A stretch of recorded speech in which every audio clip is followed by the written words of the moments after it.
Bullshit.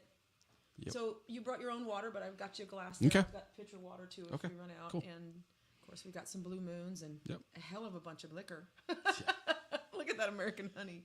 Yeehaw. I love it. It's so sweet. Mm-hmm. I'm not a real harsh whiskey guy. Yeah. So that's kind of my go-to.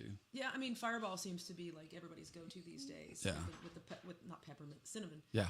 And it's so sweet, it's so sticky. And Yeah. we spent when Aaron Powell was on the show 3 years ago, we drank a whole, not that size bottle, but a whole bottle of it together. Yeah. And oh my God, the hangover the next day. Yeah. Oh, Fireball hangovers. terrible. It was just terrible. Yeah. My signal says it's not very good, but it's plugged in. It's not even Wi-Fi. What are you doing over here? What are you doing? Fairly good. I'm not on Wi-Fi, bro. All right, it says fairly good. So I get a notification every time you go live. Oh, yeah? So every week I usually come on and watch for a little while. Nice. I don't always comment, but I'm almost always on. That's awesome. So you get the gist. Yeah. The gist of what we're doing here. Yeah. Got one so far, so. Oh, goodness gracious. And you use StreamYard, huh? Yeah, I think you mentioned it to me years ago. Yeah, I looked at StreamYard's one I used to use. I use one called Ecamm now, but it's a Mac only. So Mm. 'cause I'm Definitely have Macs in this house. a Mac guy. All combined, all our stuff talks to each other, and sometimes that's good, sometimes it's bad. It's like, wait, how'd that picture get on there? Yeah. We have to get one of them presenters, web presenter. Mm-hmm. Jared actually brought us one last week To borrow. because our cameras move slower than our audio, Mm. and so there's just this little bit of, Mm-hmm. and the web presenter, you probably know what they are, Yeah. but It gathers it they together. gather it together before Yeah. it feeds, Yeah. and then it's a little more synced up. Yeah. So we got his borrowed. We borrowed it last week, and Yep. it was way better. But it's not bad. It's not bad. It's just I can fix it Yeah, when I you fix edit. it in post, but Yeah. it's still a little bit annoying. All right, well. You ready to go? I'm ready to go. Let's do it. Do this Let's- in 3, 2, 1. And there we are. Hello, everybody. Hello. Hello. Good night. Thanks for joining us. Thank you and good night. No, just kidding. Hi, Jared. Jared's on here already. He said It's happy, happy Thursday, Thursday, folks. Jared's always the quickest one on there. I know. It's Yeah, like as yeah. soon as we go live, there he is. Every week I get that little notification, like I was telling you, and I jump on and I try to beat Jared. He's always first guy on. It's pretty quick. And there's Julia. Hello. Hello. Hello, Julia. I want to hear all about the Bender Show in just a minute, but right now we're going to talk to Mr. Noble Bowman. Hi. Noble Bowman, Hello. thanks for joining This us. guy, haven't seen you in ages. It has been a little bit. been too long. I gotta, just for starters, I'm 51 years old tomorrow. Happy birthday tomorrow. Yeah, and I have never ever met a noble. Nope, me neither. Wow. I'm Nope. sure you've been I've asked. met one. You've had You to. have? I have met one. You have met one. Yep. I'm sure you've been asked a million times. Like, Yep. what is the story behind being named? My grandfather, Noble?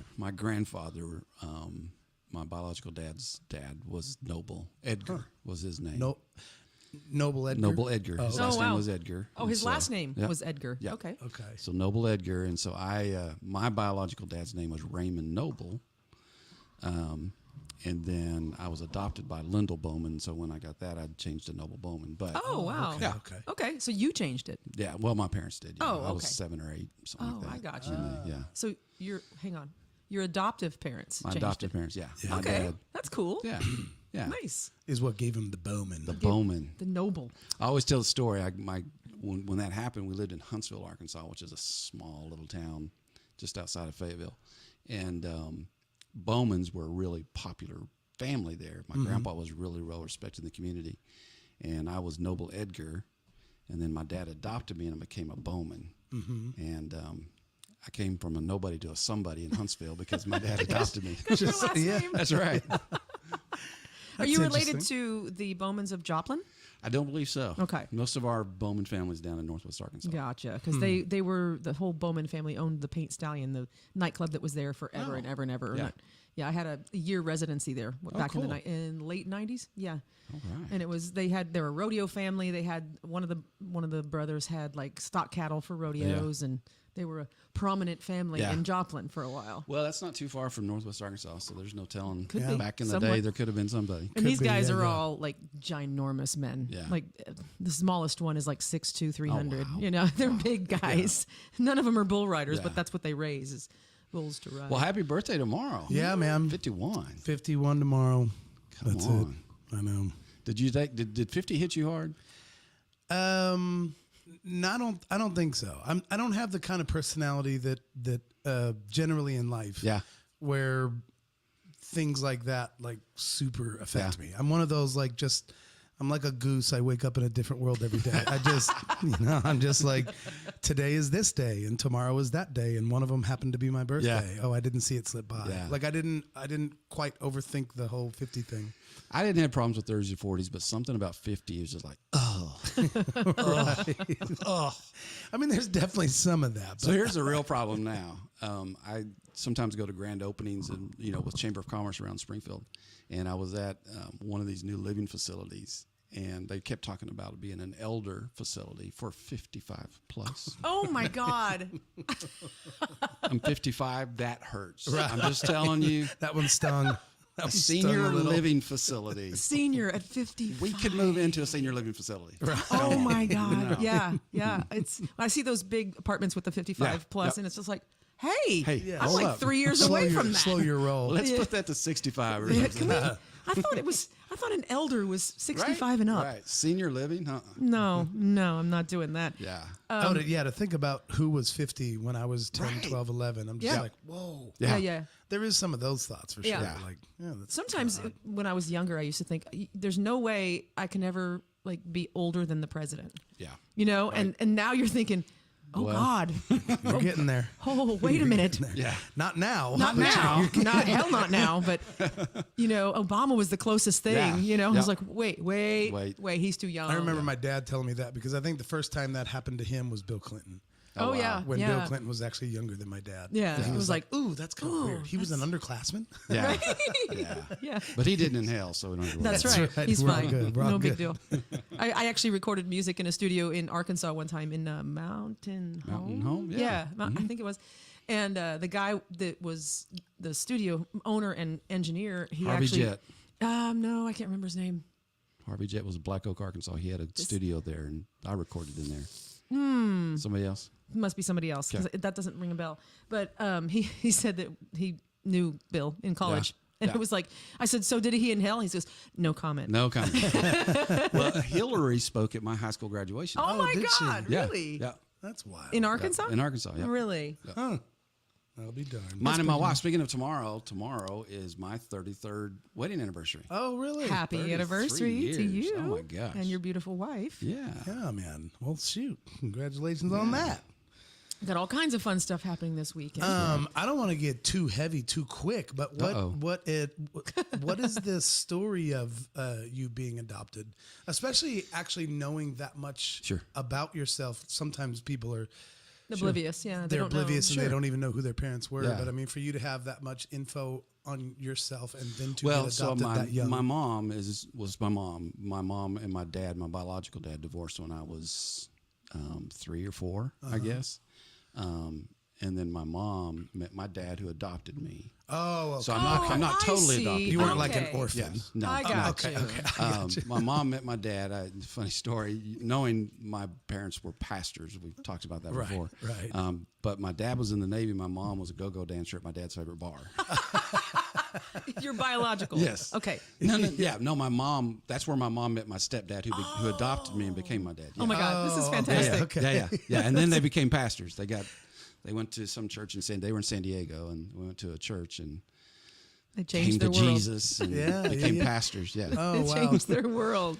But That's great. yeah, crazy thing though, my biological dad, I didn't have much touch. He was a truck driver, but he's also an alcoholic and drugs and stuff.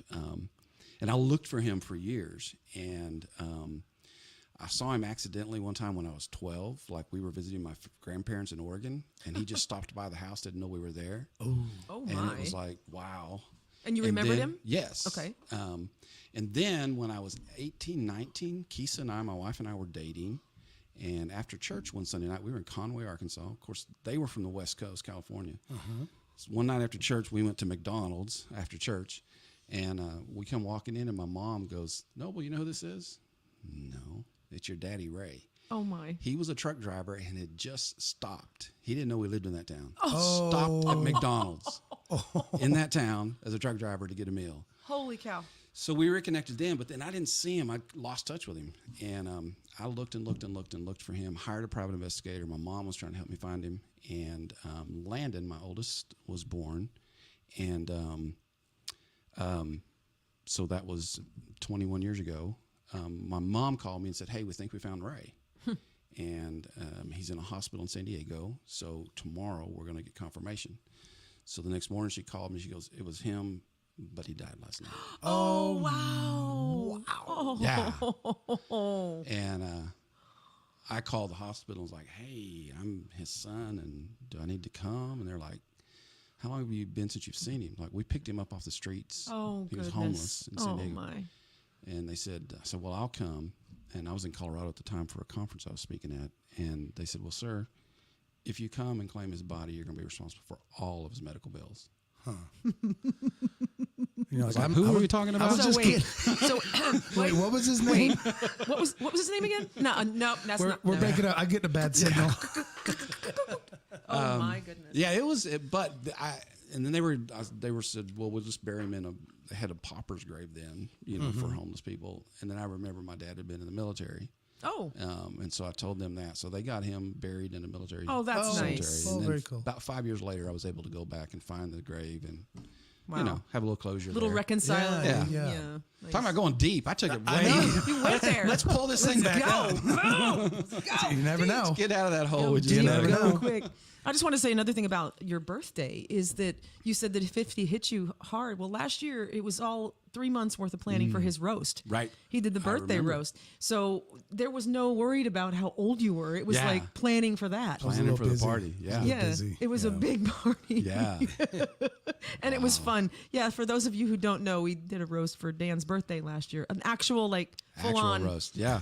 It was the real deal. It was super Haiti. It was super Haiti. It was great, though. It was fun. Pulled out all the haters. Yeah. Yeah, Yep. it was rough. Haters gonna hate, and you found a few. Hate is gonna hate. So I asked Julia earlier. So we will go to the comments Yeah. here and there. I asked Julia earlier how her show was. She has a band called Bender, and she had her first show in several years. The band kind of took a hiatus, so they went to a Waxies in Branson. She says, "Holy moly, it was a barn burner. There were. See, I can't read. I need to go back You to hadn't school. Oh even my had a gosh, shot yet. Tara! I didn't even There we were. Thank you. Firing on all cylinders, making a huge comeback. Jared provided lights, and it was fantastic. A lot of people thought it was just a reunion, but we got to announce that we are back. Nice. Next show is at Waxies on September 10th. She promotes her show on our show whenever she can. It's Julia Spam. Who else wants to book us in Springfield? Let's go. Jared and Christy got stories to tell, and we are back to selling undies with our logo on them. Nice. Rock and roll. Rock and roll. There's nothing wrong with undies. You I think read I have so audio well. roast undies. Yes, you do. They're just giant. And Jared got them for him for his birthday or something, and they're a pair of underwear like this wide. Oh, they're wow. just huge, but it has audio roast. She also podcast. says, "I don't mind being in my 50s. I'm going to work it. Give me that discount." There you go. There you go. Absolutely. And Jared says from earlier when we talked about him being the first one to chime in, he's like, "Proof I have no He life." has no life. Yeah. He sits and waits for that little notification That's that it. Unsung Ding. heroes. Oh, I have to watch this so Oh, much. man. So talk about shots. So Noble brought us all Noble this brought delicious. gifts. So these- I these remember delicious spirits. back in the day when you were singing with Violet a whole lot. I still miss those days. One of my favorite bands. Oh, thank you. I remember when you would play at the Riff, and even before that, at It was the club, at Classic yeah. Rock. One of the yeah. first bands to play there. Yeah. And I was kind of helping run and manage that joint, and you always wanted Jameson shots. Yep. So I remembered as I was coming over tonight, I was like, I'm going to take her some Jameson. Fantastic. Yeah. Well, we have 3 to choose from. I will do Jameson for sure. Yeah. Cheers, bitches. Cheers, bitches. And you get You're getting American Honey. You want to do Gentleman Jack or you want to go with Jameson? Oh, I'll do Jameson. Gentleman. I know. Look at that. It's double mellowed. Double mellowed Tennessee whiskey. I might still wait on that. I'll do the Jameson. You know what? I'll do Jameson. I'm not a big Jameson fan. We're just going to do it for old time's sake. We'll start with Just Jameson. all right. the There one. we go. We'll start with Jameson. I have to throw it back fast. Right? Yeah. And you got a chaser, so a Yeah. little water chaser or whatever. Wish we had some pickle juice. we like to do like white tequila with pickle juice. Oh, really? For a pickleback. Okay. Yeah, not mixed together, but just Right. as a chaser. Have you ever done a pickleback? No. It completely eliminates any taste you just threw down your Yep. throat. Really? Yes. Like you'll do tequila. Tequila You get can that be rough. burn. Tequila, you're like, oh my gosh, pickle juice. Yeah. I just Yeah. drank water. Yeah. It completely takes it all away. I don't Speaking of- think I would do it with a honey or a fireball though, because Yeah. that's sweet with the pickles. Oh, yeah. But Yeah. something like this, it would be lovely. All right. All Yeah, right. man. Cheers, bitches. Jameson. Salute. Cheers, cheers, Salute. cheers. There we go. All right, fan freaking tastic.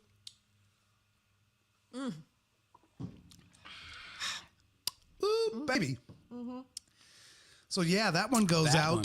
Phew. That one goes out to the good old club days over at Classic club Rock. at Yeah, Classic the Rock. club. It's so funny how popular the riff's gotten, and there's so many people who just they don't remember. No. They don't remember what we remember. They don't know all the blood, sweat, and tears I put into that place. Those early know, days, I man, know. with The kind of- stage used to be where the bar is now. Yeah. Yeah. Yep. And that whole back room. I remember we went and hung out with you one time, and you brought us back behind the curtains and showed us what was going to dream be that the was coming. stage. Yeah. You were like, "This is the stage," and it was all set up, but nobody could see it. Right. Oh, it was so much Yeah. fun. It was so good. But the club, for those of you who don't know or don't remember, Classic Rock Coffee used to have a place there on the side. It's still there, It's obviously. still there but where the bar is. Yeah. it was about a third the size Yep. or less than what it is now, and it was a small venue for bands to play. With the best sound in town. Yep. And it was, and Violet, Tara's band Violet, actually started playing there.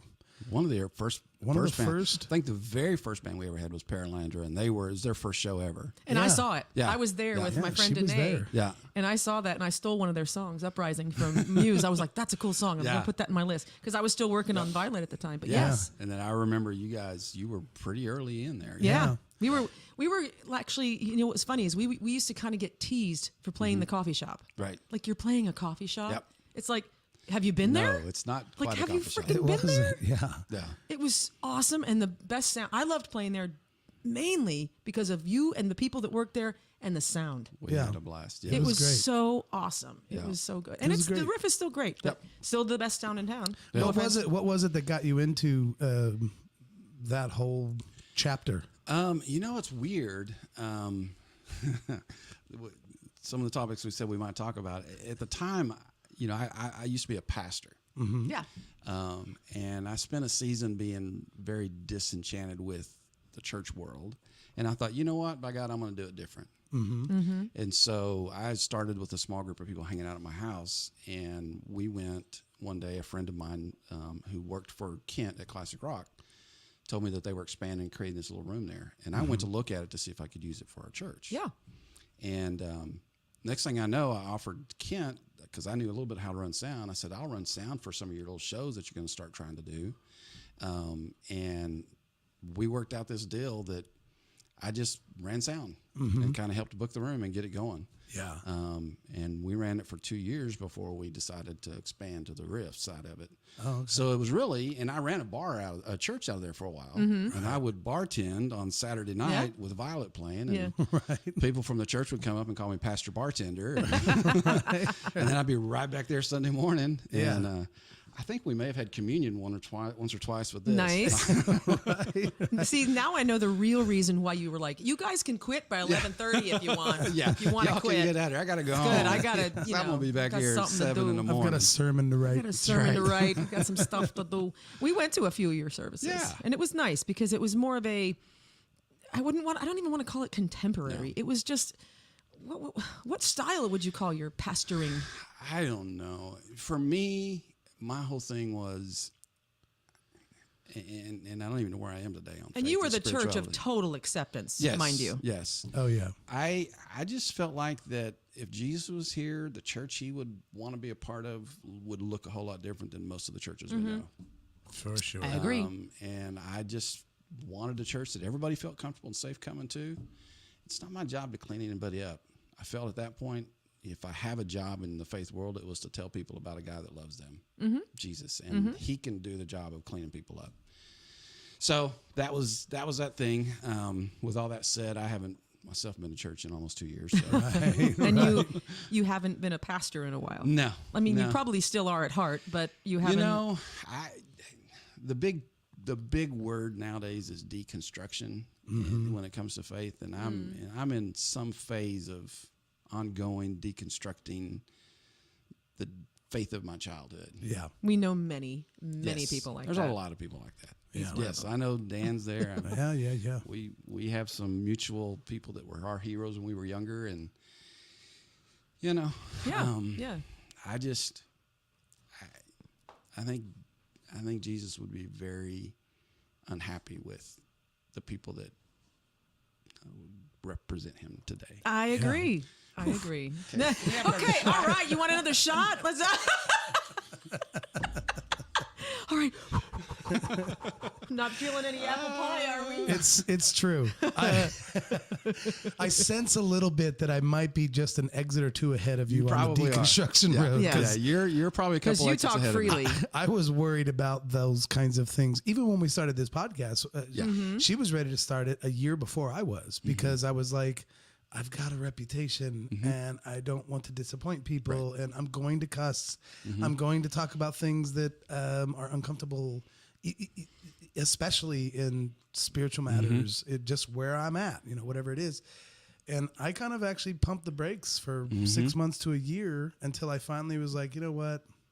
Fuck it. I'm just gonna do it. Fuck it. And since then, I've gotten to where I'm not like a big anti religious or church guy. I just am like, I'm the same way. Here's what I think, and I'm sorry if it's something that upsets you. I'm a big proponent of mental health support. Okay, so my wife and I, we've been married 33 years. We figured out 4 years into our marriage crashed. We figured out that if either one of us wants to wave a white flag and say, "Hey, we need to go to counseling," we're doing it. Right. That's right. the only reason we've been married 33 years. Right. So some stuff going on in our life, our family, our boys, and my mother-in-law lives with us. Just a lot of stress stuff going on. So a couple of weeks ago, I was like, hey. So we went to this counselor that we've known for a long time, and she's really, really well respected in Christian circles. And we were talking about some stuff, and she said, I can tell where you're headed. I think God will be fucking pissed with the way the church looks today. I was like, whoa! I'm not at that exit yet. Pump the brakes a little. And I was like, okay. Yeah. And it's so wild though how you can prove it. Yeah. Just by the very Bible that they read. I mean, the people he hung out with, and we kind of it all got skewed with the watercolor paintings that we had in Sunday school, and Jesus with the people and healing everyone. It's like, no, he was with the whores. Yep, he was with the drunks. He got his hands dirty. That's the purpose. In fact, at one point, it's probably one of my favorite things. At one point, he had spent so much time with the drunkards that they accused him of being a drunkard. Yeah, sure. Yeah. How many pastors in today's world do you know that gets that accusation? Oh my God. Right. Yeah. My mom owned a liquor store in Grove Spring, Missouri, which is population 100. Come on. And it's a little building in the front of our house. And there was one guy that he was a former pastor of the church in Grove Spring, Missouri. Former pastor. He was 60-something. He had retired and passed the torch to somebody else. And he used to come by the liquor store and pull to her back door and knock on the back door. Because it was right off the highway. Yep. And she was like freaking out the first time it happened. Yeah, Highway 5. It was right on Highway 5 going from between Lebanon and Mansfield. That's where it was. And so first time it happened, she's freaking out. Like, who is knocking on my back door? And then she opened the door and he was like this, and this. And he would come in there weekly and buy not a huge bottle, but a small bottle of something. Yep. And he was like, I just can't have anybody seeing me. Yeah. And she was like, why? Yeah. And he's like, because I was a former preacher of Mount Pisgah Church and da-da-da-da. And she's like, and my mom is so non-religious. Sure. She was raised so religious, she completely took that first exit out of here. Got off soon. Huh? Yeah. And so she was just like, dude, will you do whatever you want? You do whatever you want. I'll open that back door. I'll see you pull in. Yeah. You know, because there was a big plate window and she could see his car and she'd immediately just open that back door. Yeah. And it was just I didn't start drinking at all. I mean, I grew up in those teetotaler families. I didn't start drinking at all until I was in my 40s probably. Yeah. I was in my mid-30s. Yeah, but we would go back and forth to Arkansas because my wife's mother and family lived in central Arkansas. And we would hit that first liquor store there as you come into Missouri. And I'd get a few things to bring it home because I wasn't going to go buy here in Springfield. I mean, of all places. Yeah. This isn't the buckle of the Bible belt. This is that little thing that sticks in the hole. The tongue thing or whatever that is. The plunger. What is it? What is it called? Plunger? Is it the... Maybe Julie can figure out what's that. We are the plunger of the Bible Tom belt. and Embry's on. Yes. Tom says, Tom and I go first of way all, back. he says, first of all, going back to the shots we were talking about, Nickelback versus Pickleback. Yeah, I'll take the Pickleback, but I love Nickelback. I'm okay with it. And he also says, amen, Dan, when you were talking about religion and stuff. You know, Tom. Tom and I did a little church stuff, helping a church for a while. And I know I've been on the journey with Tom. We've talked a lot before. We have talked with Tom many hours. Dean Daisy. Hi, Dean. Dean Daisy. So the riff is awesome, but the club rocked. Yes, it totally did. The club was the shit, That's man. right. And Joshua is talking about Pearlander's first show. He says, I remember that show. Yep. He was in the band then. That's right, he was. And I was there. Yes, I was. And then Kisia's here. Kisa, my wife. Kisa. Hey. It's just Kisa? Okay. I got to make sure and know how to say that. She goes, am I going to have to call you an Uber to get you home? Possibly. Maybe.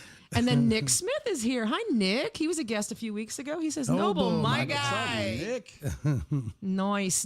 Tell your friends and tell your neighbors. Let's get more people on here. Ask some questions of Mr. Noble, and we'll continue the conversation. On that similar subject, Marla's parents. Yes. They used to own the Red Barn restaurant out in Greenfield, Missouri. Okay. It was a really famous. If you meet anyone from around these parts, they'll know what the Red Barn was in Greenfield. And it actually had an airstrip right on and people would fly their small planes in and eat there. And it used to just be the most hoppinest place around.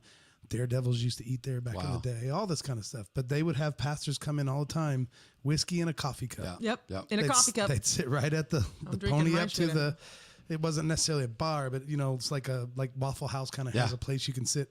They'd come in for breakfast or whatever and whiskey in the coffee cup. And Marla's parents just knew, we know what, it was a thing, he couldn't ask for it. Right. Yeah. He just had to get it. You know what's funny? Yes, exactly.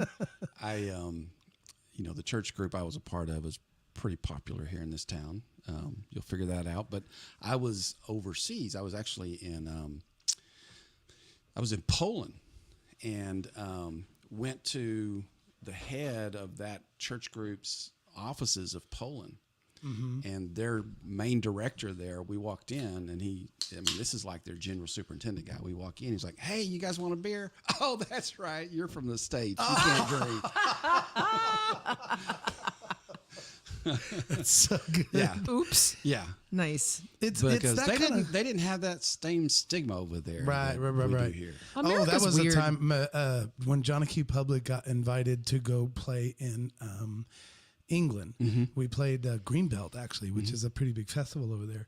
The guy that picked us up at the airport, of course, we were the most annoying. We just love to drive people crazy. And so as soon as we get in the car with this guy, we're asking him hey, what's not a cuss word here? Can we say shit? And he was like, oh my God, are you serious? And he's like, yeah, no, shit's not a cuss word at all. And so we were like, shit. Look at that shit over there. And he's driving just holy crap, you guys are ignorant. Right, right. Yeah. We were so excited that we could cuss there and not get in trouble. Right. I have a funny story too. As Christians. With my brother's first wife, she was a Swedish woman. And she came to the States. The first time she came to the States, they came with me to a dentist appointment. Because I had a dentist appointment, so they were like, "Hey, we'll just come with you." Okay, cool. So we're sitting in the lobby, and she's like telling the story, and I don't know what the story was. I can't even remember the story, but she was so excited, and she was talking about the story, and then she goes, so then I said, like, what the fuck? And da-da-da-da. And the whole dentist office was like, what? And she was like, looked at Brent, my brother, and she's like, did I say something wrong? And he was like, fuck is like the worst cuss word ever in this country. She's like, why? You know? Yeah. Like, it's just an expletive. It's just an expletive. And I feel the same way. Yeah. Well, we were playing, we were in Scotland. I took a bunch of college students to Scotland, and I don't remember what we were doing, but we were playing charades or something. And, and you had to act that out, and then you try, it's 2 letters, whatever. And in Scotland, so I did this. Right. Well, in Scotland, that is the same as that. Oh my, yeah. Yeah. So you don't do that. You can do it this way, but you not don't do this that way. way. Yeah. And so I'm up in front of all these other Christian Scottish kids. I'm like, dude, and they're like, what? What are you saying to us? How dare you? How dare you? Yeah. It's crazy. Oh, yeah. I love that though. What's a cuss word here? Yeah, what's a cuss word? Yeah, and then we just did it the whole drive. Yeah. He was like, I bet. shut He was up. done. He was done with it. Yeah, we went on a mission trip one time when I was in church in high school to Canada. Okay. And I guess you don't ask for a napkin at a restaurant there. Okay. Because napkins are women's things. Situations. Mm-hmm. Yeah. Women's situations. Like, okay. Yeah. It's just so weird how I was speaking at a Samoan youth convention Okay. in California. It was in the LA area, Fontana, I think it was. And because about 3/4 of the people were Samoans and didn't speak English, I had an interpreter. And I still don't remember what word it was that I would say that they would interpret, and the words would fuck. But I'm in the middle of sharing the love of Jesus, and my interpreter goes, fuck. And I'm like, I didn't say that. That's so good. Oh, man. Oh my gosh. How do you do that? So you're actually not like a signer. When you have a signer, they can do it at the same time. But how does So you would say you just have to a few pause? phrases, and then they would say a few phrases. Okay. Yeah. And you would say a few, and it was really hard.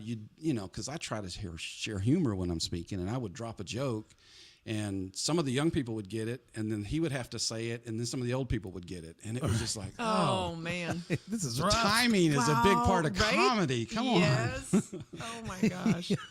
Did you try to figure out which word it was? So, I like, think later I you're just remember like, because I bicycle. And I he's spoke like "Oh, four. fuck." Yeah, What was it? Fuck. What? fuck. I want to get him to say it over and over. Bicycle. Fuck.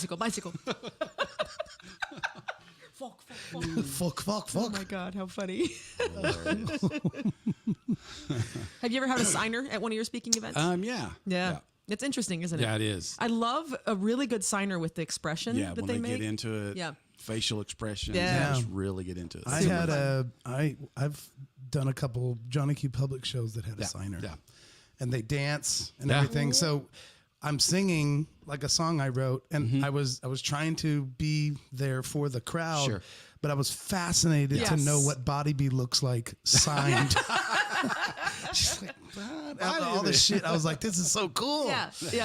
To watch the whole song signed. It's really fun because when I was touring with the Statlers, they would have signers almost every other show. And so it was neat to see her just signing like this. And then when the music started, it was really into it. Yeah. Yeah. You know, Yeah. They get all she into made it. it. She really told the people this is a song right Yeah. here, and it was really, really cool. Yeah. It is. Yeah, I love seeing that. It is. Yeah. And people were, because there's like not half the crowd, but a bunch of the crowd like watching her. Yeah. Yeah, they're just watching her. They're not really. They can feel the music, Yeah. but they can't hear it. Yep. Yeah, it's pretty cool. Yeah. So, did you grow up in California or in Arkansas? So we moved here. Or neither? Yeah, both in. We were back and forth between here and the West Coast. I was born in Oregon. Okay. And then my mom met my dad in California. We moved back out here. And then we moved back out to Oregon for a while. But settled back here when I was like 10, maybe 9, 10, something like that. In Arkansas. In Arkansas. In Arkansas. Yeah. And then we lived in Arkansas until we moved here 19 years ago. To Springfield. okay. Yeah. So you were married and everything down there. Yep. Met my wife in high school. And we weren't high school sweethearts. We started dating right after high school, dated through college, and they got married. Nice. And had 2 babies. 3 babies. 3 babies. Yeah. Oh, so Landon is the oldest, and then we have twins that are that's right. They're 18 now. Okay. Gabe and Chase, yeah. Goodness. My goodness. Kids, these kids, Elvis is living in Kansas City. Is he really? Yeah. Yeah, he moved to Kansas City. Moved away. He's out of here. He was thinking about moving to L.A. Wow. And he chose Kansas What's City he and doing? stuff. Just right now, he's just kind of doing his. He does DoorDash, He does first of all, DoorDash for and a stuff day like job. that. But he is working on writing and things like that. You know, you probably got to know him a little bit through the Verbing Nouns. Yeah. Verbing Nouns. They played and- at the club at Yeah, Classic, right? they played the club, and I think he even came to your church a few times. Yep. And He sang it once or twice. he's, Oh my gosh, when he did that He did, was freaking 21 amazing. Pilots song. oh, yeah, that was wild. That was so I good. want to find that video and That play was it. wild. He's just super private about his art. Really? Like his music especially. Yeah. Like he will not let anybody hear a note until he feels it's like done. it's It's ready. 100% done. And for him, 100% done could be working on one song for 2 years. Perfectionist at it, yeah. Yeah. So he's got an EP that he tells Marla and I, I'm 85% done. I'm like, fuck, that means 2 more years. Like, wrap this thing up, man. Can you send us one? And Can you send us the demo? Yeah. he's just real particular about it. And then when I do finally pry something out of him, it is for me. Maybe I'm just Phenomenal, proud yeah. dad, but Oh. I'll put it on the speakers and just weep at how good it is. Like I'm just like He, "God dang, I mean, man." he is it's such an amazing talent. Yeah. Yeah. I loved hearing him with Verbing Nouns when he sang at the church. Anytime I had a chance to hear him, I loved hearing his work. He's intense. There was He's a time that I was giving him lessons, and from time he was 11 years old, I was doing lessons for him for a few years, and Bono. But and there was a Christmas song. We were actually going to do "Baby It's Cold Outside." Oh, okay. Anyway, so we were going Tara to and Elvis. we were going to do that as a duet. And What was he, 12? he may have been 12, 12, 13? 12, 13. And I remember him telling you or Marla, Tara doesn't know her lyrics. He's pissed about it. And he was pissed. He's like, she's going to use an iPad. She's going to use the iPad. She doesn't know her lyrics. Yeah. The other kids are using their iPad. Yeah. And he was like, Pisha, like, Yeah. how dare you? Yeah. And when you told, I think you told me that. And I was just like, you know what, kid? I have so much crap in my brain. You just wait till you're my age. Oh, I don't know if you But he won't be. saw them when they played. They played the Outland Ballroom, and I think they were opening for like Troy. I mean, it was like a pretty Yeah, big it was a big show. And they kicked off their third song, and the bass player was out of tune. Yeah. She had literally like maybe hit a key on the Yeah. wall because it was out. You know, It was out. pretty good. Yeah. They start, and Elvis was he was so little. He was back so then. little. Yeah. They start the thing. They get about 4 measures into it, and done. he's just like, "Stop, stop!" Just right in the stop. microphone. He quits playing his guitar. Stop, and the whole band stops, and Like, everyone's what like, the "What hell?" is going on?" And he's like, "Maisie, you're out of Maisie, tune." yep. He pointed it out. Yeah. He knew exactly. He could hear it. You're out of tune. Yeah. Yeah. Kid is phenomenal. That's crazy. And I think he actually said, "You're making us sound like a kid band." Yes. These paintings are also by him. Yeah. Yeah, he does artwork too. Yeah. now. Yeah. I'd seen some of his artwork. Yeah. Crazy good. He's so talented. It's wild. Yeah. So, what kind of stuff did you? What did you get into through high school and meeting your wife and marrying her? And, You know, in high school, I played drums in my own version of a Christian rock band. Okay. We did some original stuff, but we covered Petra. We covered some Whiteheart stuff. Yeah. And played around. So I did that in high school, and then after high school graduated, went to university for a couple years, and then decided to go off to a Bible college. Which university first? University of Central Arkansas. Okay. In Conway. Yeah. Then I went off to Bible college, and that was a disaster. Right. I went to the Jimmy Swaggart University. Oh wow. Nice. I was sitting in the room the day Jimmy gets up and says, "I have sinned." Oh my God. You were there. I was in the room. You were in the. You were there. when he cried his eyes out. Oh my gosh. And he looks back to Donnie, his son, who I had just played volleyball with earlier in the week. Donnie, I have sinned against you. Oh my I was there. God. Wow. Yes. That is the greatest story ever told on our show. Yeah. You were in the I was room. in the room. Earlier the week before, I was on the school newspaper, and the Swaggers had just returned from one of their international trips. And I had been assigned by the school newspaper to go interview Jimmy Swaggart. So I was in his offices interviewing him the week before the shit hit the fan. Oh my God. Yeah. And the day it was, we were required, that Sunday that he confessed was my Sunday to report on services. Oh, yeah. I mean, it was interesting. Holy crap. So I was there that day. I still have the notebook, and I was there. And I get there, and I write, arrived at the Family Worship Center at a certain time, and I'm just taking my notes. And if you ever were there, I mean, the minute they would start music, and you would hear it in the background, the drums, and the curtains would go up. And Jimmy was never out there when the song started. Mm-hmm. But that morning when the curtains went up, Jimmy was standing there next to Francis, his wife. And I was like, something's different. Oh, no, this is real. Because we had all still believed that it wasn't real. Uh-huh. Oh. Had it already been leaked? It had been on the news. It Before hit the news his Friday. confession. Yeah, it hit the news on Friday. And, man, all the students were having their prayer meetings, how they were, and they were prophesying that this was just an attack of whatever. Yeah. And so a lot of people didn't think it was real until Jimmy gets up and confesses he has sinned. And Holy shit. it wiped a lot of people out. Oh. And it was one of those moments when that curtain went up and I saw I was there. It was like, this is it. Wow. He did it. What actually was it? It was an affair? So he supposedly... he was going down to New Orleans, down Airport Road in New Orleans, and picking up this one particular prostitute and taking her back to a hotel and masturbating. Huh. Wow. Supposedly never had sex with her, but he had just really outed another famous Assemblies of God minister, Marvin Gorman, who was a competing almost television guy. Oh my goodness. And he had outed him like a year and a half before. Yeah. And Marvin is the guy who hired the private detective that found Jimmy. Oh. Good on him. Yeah. Right? Yeah. Good on him. Yeah. True that, man. Yeah. Oh my goodness. Holy moly. It was crazy. Oh, you need to frame those notes. Those should be hung on the wall. They should be hung with pride. It was interesting. Huh. Oh my God. It was interesting.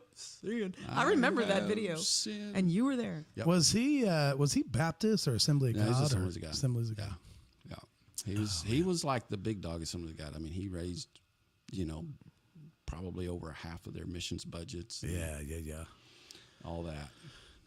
Yeah. I used to live with and date an Assembly of God preacher's kid. Yeah. And it was the worst relationship of my life. Yeah. And he was the middle child, too. They say the preacher's kids, I mean, I was one. They say the preacher's kids are the worst. Well, specifically Assemblies of God, they can fuck This you one, up. holy The deacons' kids are screwed up. It's just because they hung out with the pastor's kids. So you were going to school there to become like a pastor? I was going to school there to be a youth pastor. A youth pastor. So I came home from that, went back to university, ended up getting a job selling real estate. And I've been, from there I did real estate for a while. Then I went on staff at a church as a youth pastor, did that for 4 years, I guess. And then I started working with college students doing campus ministry on college campuses. And that's what brought us here to Springfield, is that I was doing that and came to Missouri State at the time. Okay. But my wife and I got married. She went to physical therapy school. She's a physical therapist. Oh, okay. Awesome. And, she's an athlete too, right? no, she's I thought she was. She's tiny. She's like 5'2", weighs $115, maybe at the most. Oh, you almost said 50. Oh yeah, I don't know how that almost came out. She'd be like, About 15. She's still on there. I'm in trouble. 15. she'd be like, damn it. Buck 15. But she, so she had a real bad car wreck our senior year of high school. And they took them an hour and a half to cut her out of her car. Oh, Oh damn. God. They had to shock her back to life 3 or 4 times. Jeez. Yeah. But you so weren't together yet, right? So no, that's another one of those funny stories. I had. You need another shot? Do you need another shot? Let's do that. Let's do another shot. one. Oh shit! I'm gonna put away the seltzers and just drink water. I'm gonna do some American shots. You doing American Honey? He's doing American Honey this time. What are you doing? I'll do Jameson again. Okay. Fuck yeah. Since it's there. If it's there. And I don't know if I made this clear, but Noble brought these. Noble brought American Honey, Gentleman Jack, and Jameson. He brought us presents. He brought us gifts that we can.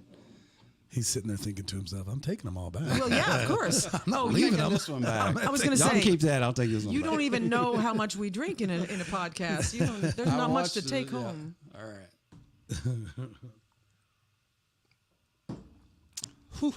Oh, geez. All right. So being raised a pastor's son. As you do a shot of American Honey. I had this thing that I wanted to start a Christian club in my high school. Mm-hmm. And this was 1983, 84. So I go to the principal and he says no. So I'm like, wow, it's not going to stop me. So I called the Attorney General of Arkansas. Of course you did. And he said, because all high school students do that. All high school students said, know they can't keep you from it. First of all, high school students know what the hell an AG is. Yeah. Well, I was taking a class called Legal Systems at the time. Okay. And I was actually going to become an attorney. So anyway, I call the Attorney General of Arkansas. He says, they can't keep you from it. So I go back to the principal and he says, no. So I call the governor's office. The governor was some guy, Bill Clinton or something. Bill something Clinton. Yeah.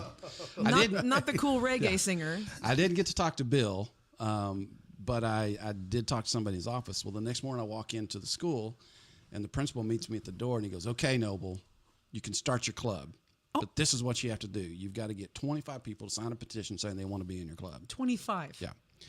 Well, by that time, 1984, it became, we're going to buck the system. So 300 people signed my petition. Right? Yeah. So the principal says, okay, that's cool and great, but you got to get at least 25 of those to show up to your first meeting. Well, 300 showed up to the first meeting. Nice. At the first meeting, somebody comes in and says, this girl, Kisa, had a car wreck. And she was on her way to school and she had the wreck. They don't think she's going to live. Can you pray for her? So the very first meeting I'm leading of this Fellowship of Christian Students that I started, Holy cow. I'm praying for Kisa, who became my wife. I got goosebumps. Right? Holy shit. So, so she was in the hospital a month and a half. Oh, my gosh. Just ripped her body What up. year of high school was this for both of you? This was our senior year. Your senior year? Yeah. 84? Yeah, 85. We graduated. Okay. Yeah, so it was 84 because the accident happened in December.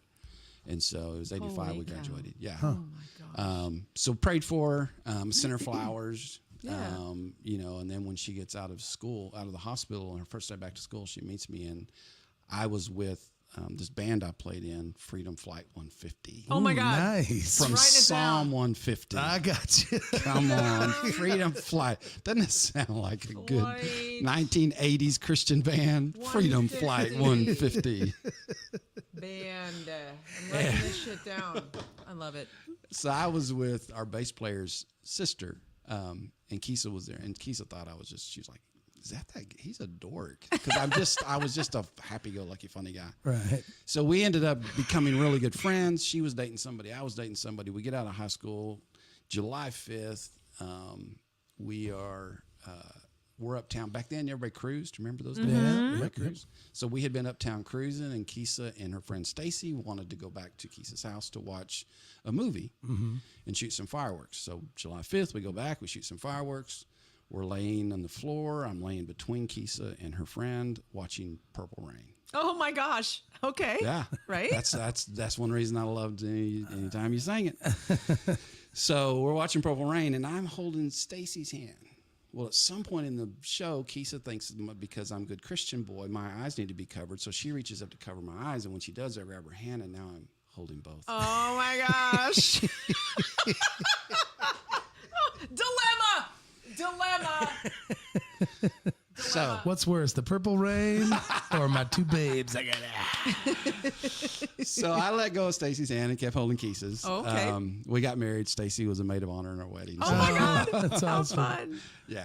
So that's how we met. Dated 4 years, got married. Oh my Nice. goodness. Yeah. That is Dating 4 wild. years was awesome before marriage. It That's fantastic was. because you guys were young. Yeah.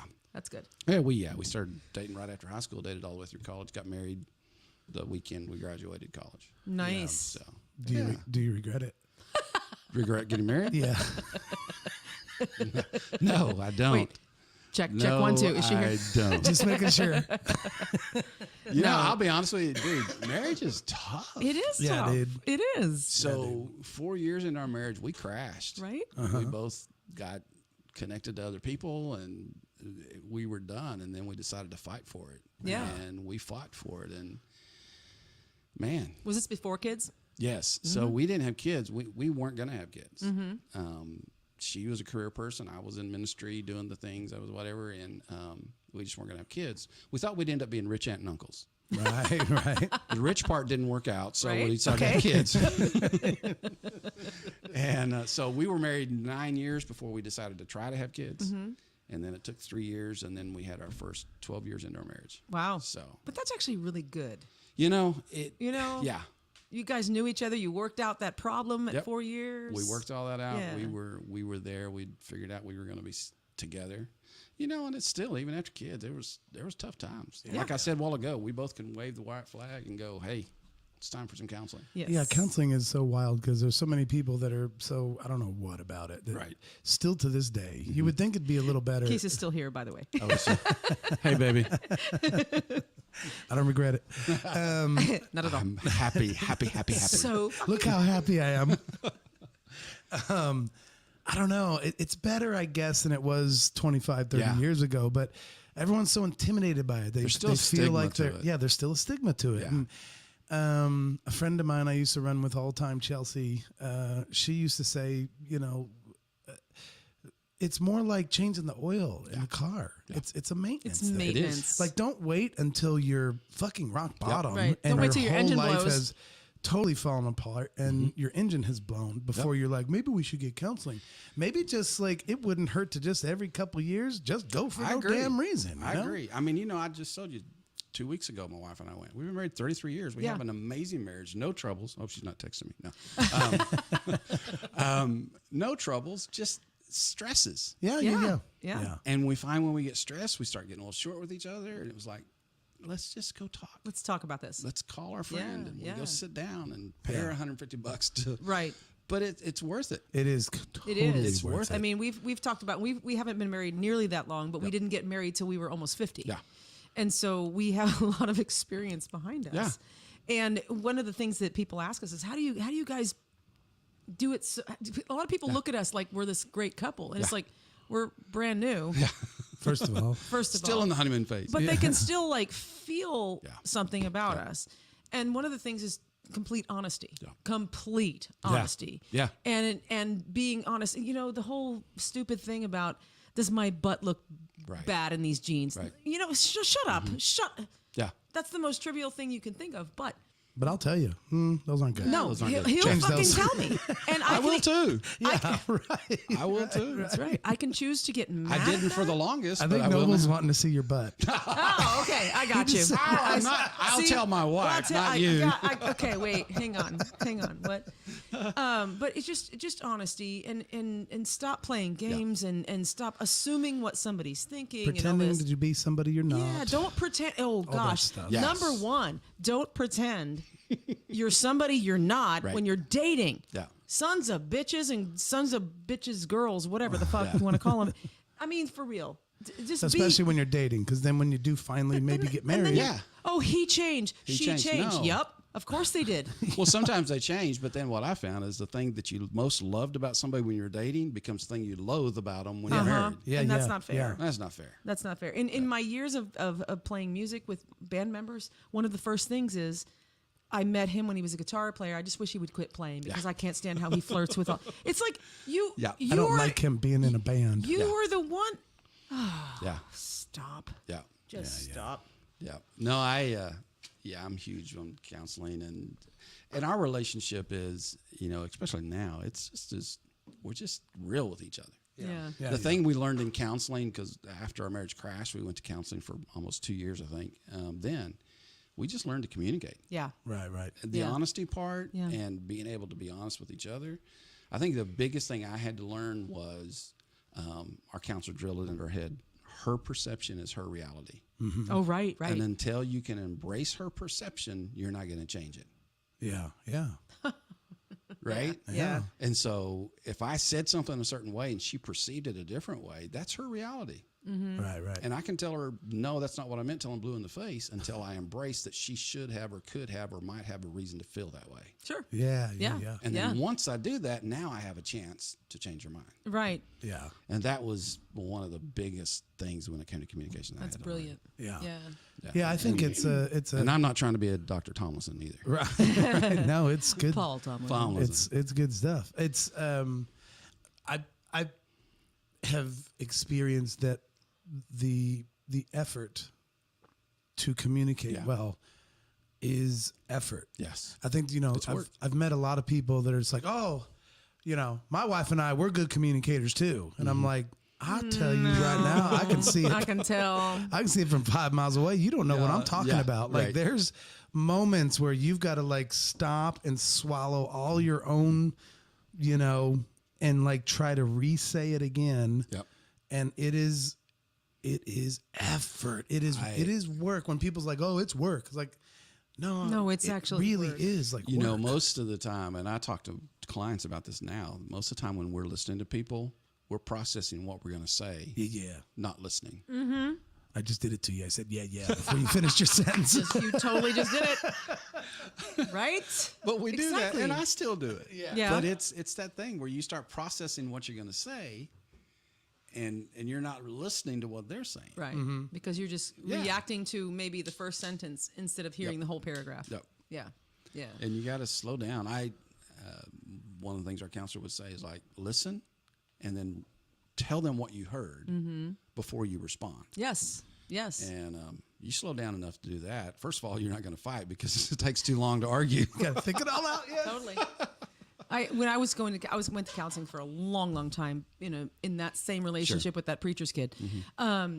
And one of the things that this one particular counselor said to me was, have an object. Mm-hmm. And when you have that object in your hand, it's your turn to talk. Mm-hmm. And they can't interrupt until you're done. Yep. And when you're actually done, hand it to them. Hand it to them. Yeah. And then what we need from that person is to reflect what you just heard. Yep. Before you react. Yep. And it's very slow. Yep. It's very kind of annoying. It is kind of annoying. But if you can sit there and go, I feel this, and this, and when you say this hurts me. Yeah. And you hand over the thing, and they're like, so what I heard was when I say this makes you feel this. Mm-hmm. Yes. And then you can react. Oh my gosh, it's so slow, but it's so powerful. The other thing our counselor always told us is to get rid of the words always and never. Mm-hmm. Yeah. You always. Yep. You never. Yep. Yeah. What do they call that? Final? There's a word for it. Yeah. Yeah. Like there's a word like a final. I don't know. I'm not sure. It's like draws the scene. I'm gonna jump to the comments real quick. Cool. Yeah. Joshua, by the way, way back when we were talking about Jimmy Swaggart, he says headline. This just in, Jimmy Swaggart. Jimmy Swaggart. And then Mike Porter. Do you know Mike? Photographer, musician? Yes. He says people don't really want honesty. True, LOL. True. And then he also says dating is just two used car salespeople hiding the miles and the dents trying to sell themselves. Don't date. Just be friends and let it evolve. True. I agree with that. I like it. I do agree with that. And Julia says, speaking in absolutes. Exactly. That's the terminology that I was trying to think of with the always and never. Jody Guy. Look at Jody Guy. Look at me, Jody Guy. That guy's got to be the drummer that can find the pocket the best. 100. No doubt. 100. Jody can Love just that guy. find that pocket and just stay there. Yep. He is. And he's just got style. Even the pocket's there, but he's got this. And he can sing too. And he can freaking sing. Yes. Yeah. I agree. Yeah. I mean, he's not very good at that game where you have to lean back and go under a stick. Limbo. He's not very good at limbo. He's not real good at limbo.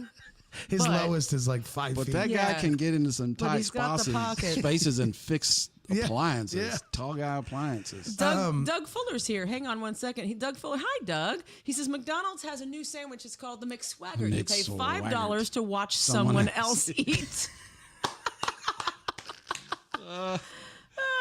And then Jared says he's got groove, style, and rewind records. That's right. Rewind records. So did you, back in those days, just give drumming up, or do you still get behind the kit every now and then? I'll get on the kit once in a while, but I mean, I played in church, I played in bands, I played you know, whatever. I still keep some rhythm, but Right. you know, most of the church stuff I tried to play in church, and they all use click tracks, and I didn't grow up with click tracks. Right. That's hard. It's a whole. It's a new devil. Yeah. Dude. I shouldn't have said new devil. New devil is. Playing with a click track is hard. It is. You know, I could do something. You know, if I could find a band like, you know, that's got a good country band where you just play the old hi-hat snare.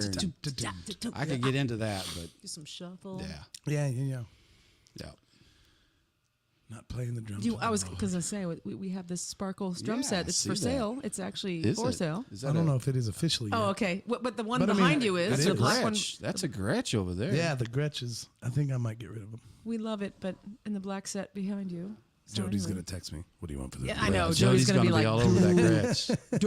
He's going to be like, "What you got on that Gretsch? I'll take it." He's like, I told you to tell me when you were going to sell it. I'll take that Gretsch and I'll build me a new bicycle with right? it. Because it's a super cute little cocktail set. The kick drum's what? My very first drum set I 18? got when I was 12, and it was an old school. It was probably, I got it in, I probably got it in 70-something, 75, and it was like a 1960s Ludwig. Oh, nice. geez. I wish I still had that. No kidding. Gosh, I'll bet. And then when I was 18, instead of buying a car, my first car, I bought a brand new drum set. I bought a 9-piece Rogers kit. Oh, man, that's a killer kit, too. I would give anything to have that kit. Yeah. Those are both great kits. So Doug Fuller says, the click is great. I love it. He's very much a good click drummer. Yeah. Doug Fuller's a drummer. When you're good at it. And Jody guy says, Jody's drums for sale. And then he says, I like cocktails. That's a cocktail kit. Jody. Jody guy. So we have a few drummers sitting here talking to us right now. Awesome. Very cool.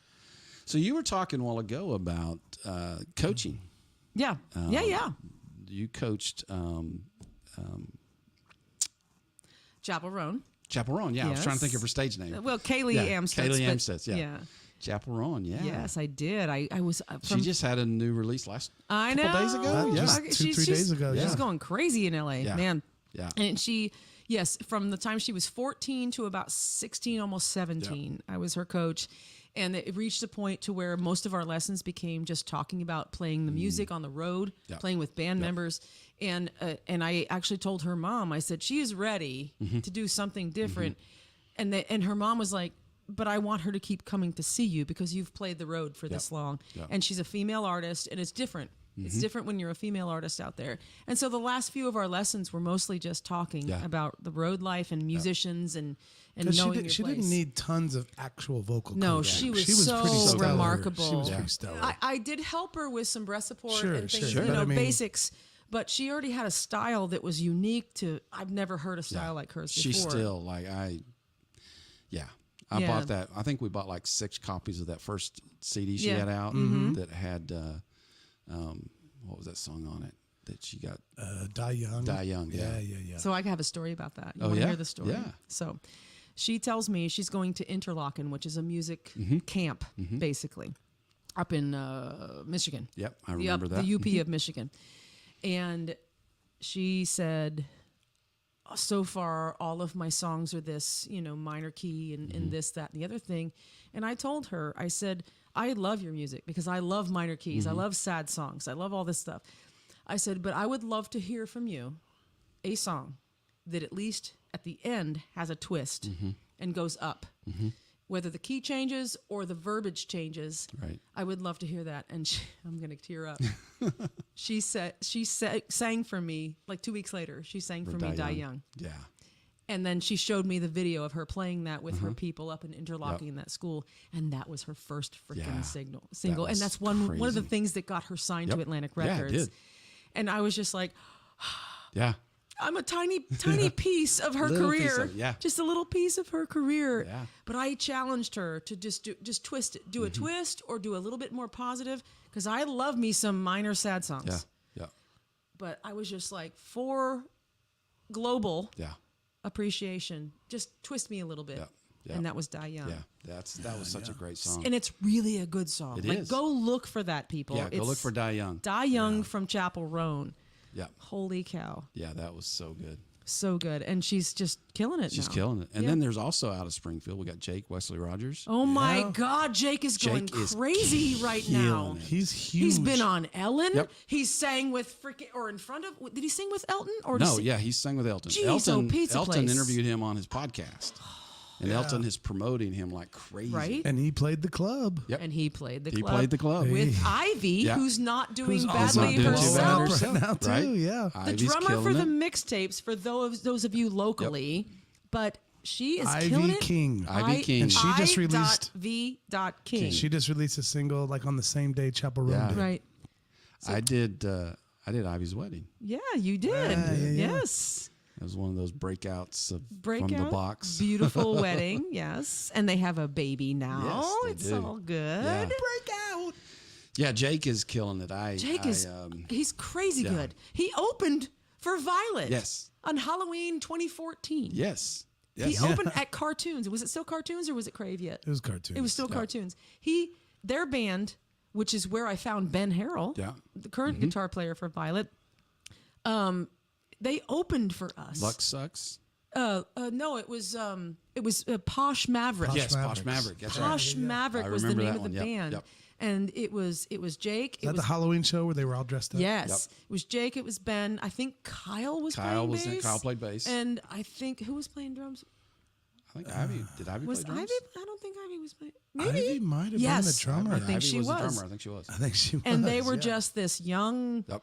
up and coming. Can we open for you? Yes, Yeah. absolutely. And they killed it. It was really fun. Yeah. I still have that poster. It hangs in our shop. Yeah. They're poster. huge. They're huge. Yeah. They're Jake huge. has done several shows with Sheryl Crow. Yeah. Yeah. It's crazy to see it. Yeah, I remember that show they played at the club. That was a good when Lux played. Lux, Yeah. Yeah. We did a benefit Wasn't show. that like a CD release party, or was that the benefit show I'm talking about? They did a CD release party that was crazy. But then we Yes. also did that benefit show for the nightclub. Pulse nightclub in Pulse Florida. nightclub. Yeah. And they That were was a great night, too. Were they the headliners? I think so. Oh, Yeah, I we think so. played last, but Lux was actually Violet played last, but I think Lux was the headliner. Yeah, that was that was a crazy show. That was cool. Yeah. That was Good. cool, man. We had good times over there. Come Oh my on. God, at the club. The club. The baby club, not the big riff that it is now. That was so funny when there was one time, I told you earlier, I was like, I used to get teased for playing the coffee shop. Yep. But I'm like, you guys don't even know. They don't have a You clue. don't know. You Right. don't even know. Right. Yeah, I remember Noble just had all the liquor on one of those roll around like metal shelves. Yeah. Just He would cover it with a tarp for church. when the We bar did. was closed, he would just lay a blanket over it. That's right. And then when Violet would play, Open have it any- back up. Bring the Jameson. you got anything to drink? He'd be like, I don't know, let me see. Shelf full of shit. Oh my God, it was so good. So good. Well, Kent, the owner at that time, Kent didn't initially. He wanted to do the venue and just have people get coffee. Yeah. Mm-hmm. Yeah. And then we started getting bands in. I'm like, these people, they I want remember some I was one of the alcohol. first bands going, do you got any Yeah. alcohol in And this so then somewhere? because Kent came from a pretty conservative family. So then he was like, okay, you can do some wines. So we did some wines, and I was like, can we do like Crown and Coke? Right. I kept just pushing the envelope. And next thing I know, he's got a full bar. I remember I tried. So he named it the Riff. I tried really hard to get him to name it the Morrison. The Morrison. I wanted to call it the the Morrison Morrison. because his last name's Kent Morrison. Oh, Yeah. okay. And I just thought it'd be a cool That's actually a great venue name. The Morrison. I like the Morrison better than the But rest. his family didn't want, his family didn't want a bar Associated. With their name. Oh my because goodness. they're very conservative. Yeah, family. but just name it after freaking the Doors I know, guy. right? You know? I cannot promise that I didn't have a cooler of beer in my car when Violet would play that. I know. You're like wine. I just No, I know. We knew people, and that's I'm part gonna, I said. I I'm said, gonna we're go throwing- smoke. I had to step out a lot. We're leaving money on the table because everybody's going out to their cars and coming back in. Yeah. We're gonna take a break. Yeah. 30 minutes later, we come back on stage. Well, the biggest tell was when I'd go outside and I'd see all these little airport Right? bottles laying all over the ground. It's like we could be making bank right now. And so you're like, kid, come here. Look at this. That's money, buddy. It's great. I remember the first time walking in there for one of our Violet shows and just like, they have a bar. Yeah. Oh my God. It was so awesome. Yeah. It was so good. Shoot. So whenever I see a paragraph, I just put it up there no matter what. So I'm going to what say, I say. this is Jared. without getting into a bunch of stuff, just wanted to say thanks again to Noble for the conversations we had as I was starting at the Riff. It was helpful to have your support and words of encouragement. Awesome, man. Yeah. That's right. Yeah, because those of you who don't know, Jared was running the ran Riff for a while. Yeah, he did. Yep. And I've missed Julia. Julia says, unveiling the liquor, LOL. Oh, it was. It was. Literally had a blanket on. We it had a like, red. It's like a magic trick. red We can make piece booze of- disappear. Absolutely, we can make booze. Yeah. I remember, like, literally, it was like I started out with just let's get some Crown and some Basics. Jack. Yeah. Yeah. A few things, and then it just kept growing. And every time Kent would come by, he's like, "There's getting more and more up there." You're like, yep. I sure know. is. I know, buddy. And I'm selling more and Yeah. more. Just go. When I convinced him to go get the liquor license, Yeah. that was the straw that crossed. That's cool. Yeah. Yeah, you got him. Because now we're going. Got him. Now we're Yeah. doing it. We're Yeah. doing it. Absolutely. Well, and the other guy that was helping me run it back then, Nick. Nick, yeah. Nick's another kid that was a pastor. Yeah. He was a worship leader at the church here in town. So Oh, okay. you had me and Nick running the Riff and the bar. Right. Yep. I love Nick. He's a great sound Good man. dude, man. Yeah, I think He might be one of the I best don't want to sound dudes. piss I think so. anybody off, but he's my favorite sound man in Yeah, town. he's one of the best for sure. Thing about Nick though is I think a lot of other sound guys they also say like, yeah, he's fucking awesome. Yeah. Yeah. Yeah. Yeah. So they don't. He's get too just so threatened by him. particular. He spent so much time just learning just the art of dialing in vocals. Yeah. Yeah. And that was the number, of course, being a vocalist. Yeah. Number one thing I wanted to He hear. could dial in those vocals like crazy. Yeah. Yeah. And, And until actually- you got to know him, you had to get to know him because Yes. if you didn't get to know him, you just thought like, oh my gosh, is What's this up guy with the this guy? biggest dick ever Yeah. or whatever? Right. Because he had like no emotions, No. but Yep. he was doing exactly what you told him. Yeah. Like, Yep. hey, could I just get a little like high end on that? And he'd be like, Ching. you know wouldn't what say a word to you. one of the but best- then you would get exactly what you asked for. Yes, one of the best things is when it wasn't necessarily me, but the language that Mm-hmm. either vocalist or whoever speak. Like, I need more crispies in my monitor, and he would totally understand what that Yep. meant. Yep. And he was like, okay. Yep. Instead of going, what do you mean by crispy? Like, he never asked questions. Yeah. It was just, oh, there it is. Yeah. We're good. We're good. I kind of helped produce vocals for one of the Miss Angie records. Maybe actually both of them. I can't remember. But one time we were doing a vocal, and I was just the vocal producer. I didn't do any of the music. Orin did all that. But she came to me when we first started tracking one of her songs, and she said she wanted her vocals to sound like motorcycles and cheerleaders. Okay. I was like, dial it up. Dial it. Orin was engineering. I was like, did you get that, Orin? She wants motorcycles and cheerleaders. Cheerleaders. There we go. Make it happen. Yeah. And when you listen, you're like, I hear motorcycles and cheerleaders. You know, back to when we had the club, when we first decided to finally go full in with doing bands and stuff, I remember asking you to come over, and we sat down at the coffee shop one day. Yeah. Because you had been so involved in the music scene around here. Right. And I was like, tell me what you would do. Yeah. And I remember sitting there that day because I didn't have a clue what Right. to do. Right. But some of the advice you gave us that day is stuff that stuck with me about how to treat bands, how to do all that. So Well, cool. Yeah. Cool. That's awesome. yeah. And how I- to not to take shit from bands. Right. Yeah. And how not to take shit from How them. about Yeah. that part? I'm sure you had something to say about that. That's usually my go-to. Yeah. Is it's not necessarily not how to take shit, but I get disenchanted when I find out about clubs struggling because of band demands. Right. And when There's the a balance there and when for the- sure. Yeah, when the band demands are beyond what that band is actually bringing in to cover themselves, and then they're arrogant about having a bad show, it just starts a grind on me. Well, I got to hear stay you. off Facebook those nights. No, I hear you. I got to get right off because I was going to get myself in trouble again. Because there needs to be some kind of a balance. I don't think that there's actually a fix. It's just going to be whether or not, as a club owner, you decide you're going to sit and try to, grind through it with them or not. Yep. Because I don't think there's quite a mathematical way Yeah. to fix it or solve it. But I feel for the bands that have, maybe played music 20 years. But if you've played music 20 years and you've only drawn 5 people that pay $5 to get in, your guarantee is not $600. No. This is simple math. Right. I'm sorry. Right. Right. And so then you got this burn because, club owners will get disenchanted with bands, and bands will get disenchanted with club owners, and it just it just is such a frustrating. Yeah. No, it was. I remember so many nights we'd have bands that begged and begged and begged and begged us to play. So we would book them, and there'd be 5-6 people show up. Yeah. And you're just like, we're not making money. I've got more staff here than you have. Yeah. People here to watch your band. Yeah. Yep. Right. Band fans. Yep. Ugh, crazy. I know. It's hard. It's hard. And then it's like, I don't want to pay you that much. Like, well, we've been doing it 30 years. Yeah. My take is like, if you've been doing it 30 years and you still can only draw 5 people, you might not do something else. Yeah. Why don't you go be a vet? That could be your sign. There you have it. There's your sign. There you have it. Dan Fritz said it. There's your sign. There's your sign. Oh, goodness. Yeah.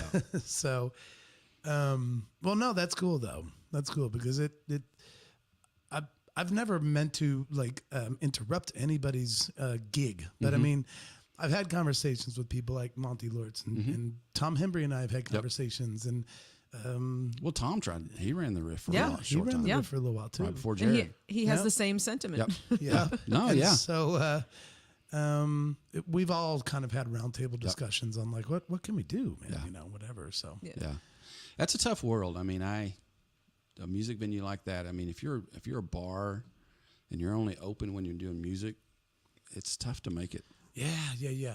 Yeah, especially if you're that kind that's only open for shows. If you're a bar that's, you got regular customers and you're doing all that stuff and then you have shows, that's different. But to be you're only open and only selling liquor when there's bands. Right. From It's 6 tough. to it's not starting until 6 at night. To add some of the conversations, we've talked to Mark Schween as well. Yeah. Mark. Who owns the Riff now. And he has the same kind of thought and he's twisting his thoughts towards who he books in there because of that. Yep.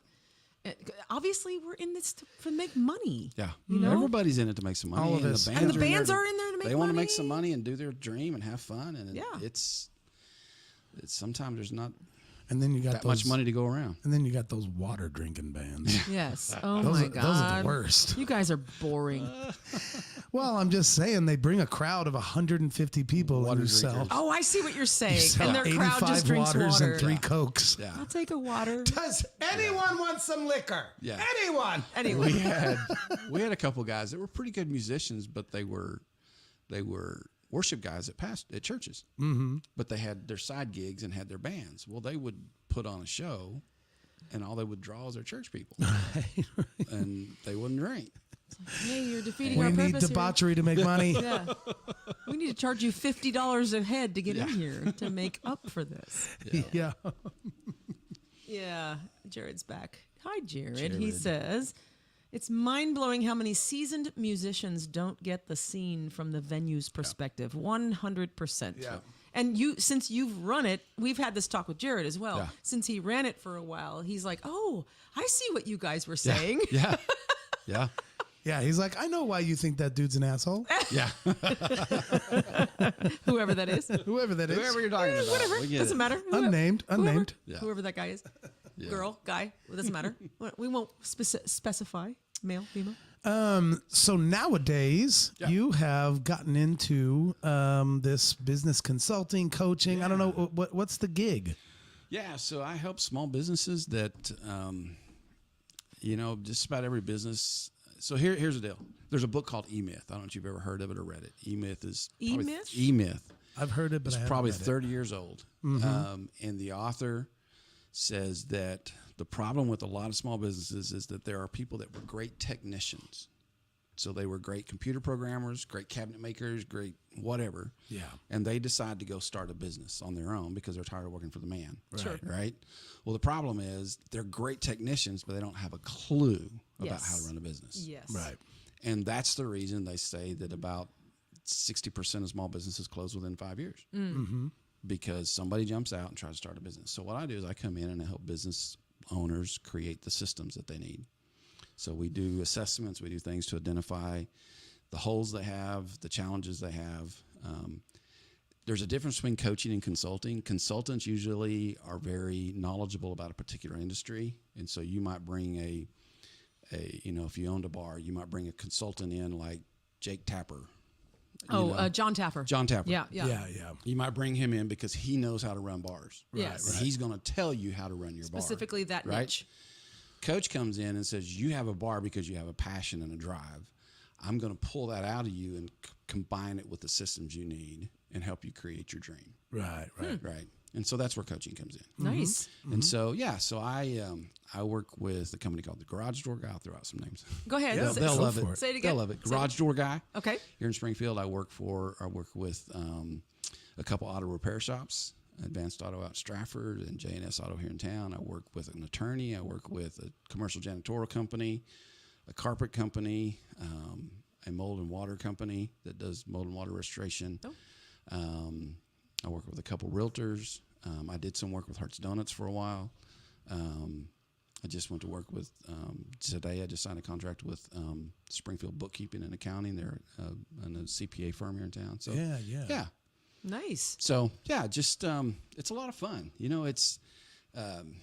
It's really spending time with people and figuring out how to pull out of them what's inside of them, right? And being empathetic enough to not just tell them they're stupid and then go back and work for them. Yeah, I mean, John Tapper's got the he comes in. He comes in and now in this latest seasons he comes in and just throws things. But his earlier seasons was more consulting or coaching. Better, but now it's become drama. drama. He's got his shtick now. So we understand He's got his things. Kind of like the chef dude too. Yeah, Kitchen Nightmares. Oh yeah, Gordon Ramsay. Gordon Ramsay.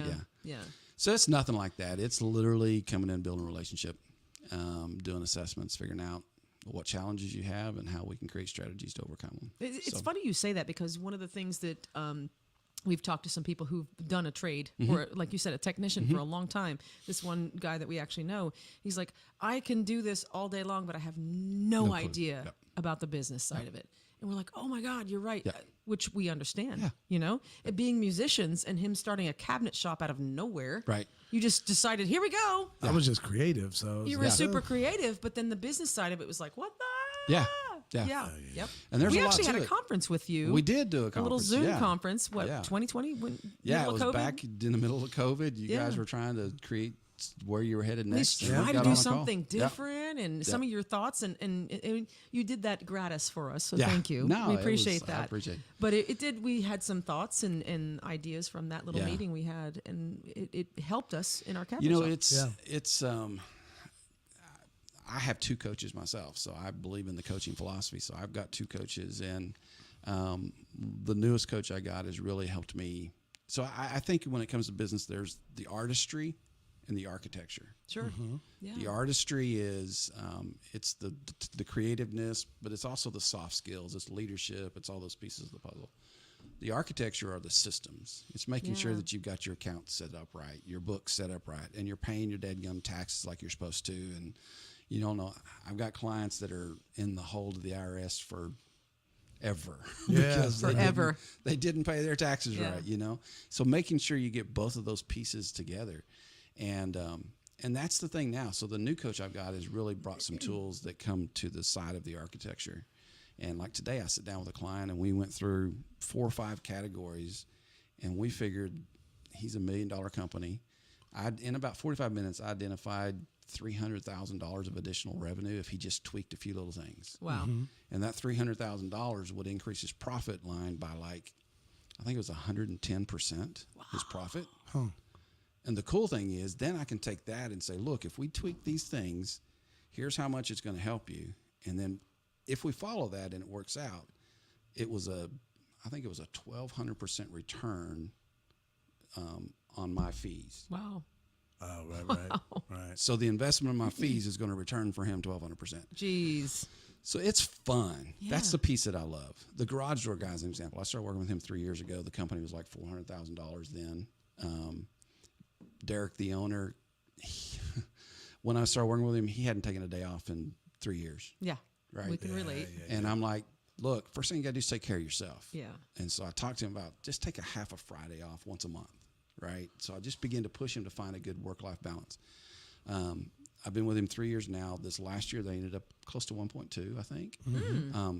But the coolest thing is Derek took the entire month of July off. Nice. And he came back, and his team had hired a new employee. It sold like $80,000 worth of garage doors. Didn't miss a beat. Wow. And that's the fun part. Nice. Yeah. That's the fun part. And you actually care. You actually give a shit. I love it. You want to see these people succeed. Yeah. You're not just making a paycheck. No. Yeah. No, I love seeing these guys live their dreams. Yeah. The thing is, I'm getting to help them live their dreams, and by doing that, I'm getting to live my dream. Yeah. Yeah. You know? Yeah. I did just sign, so the coolest one, I guess it's okay to say this, Telecom Credit Union. Okay. I am working with their CEO, coaching, and doing their corporate strategic planning sessions, which is a 2-day thing where we go in and basically map out the next 3 to 5 years. Yeah. And so that's probably my newest, biggest client that I'm kind of excited about. Now, do you just kind of go in and sort of bid jobs, like, or do you do an hourly thing? Or I have like 3 packages. Okay. You know, and it depends on the amount of time. So they range anywhere from like $697 a month up to $2,300 a month. Okay.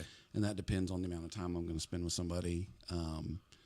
You know, in those packages, some of them get multiple team days where I'll come in and spend time with their team. Oh, okay.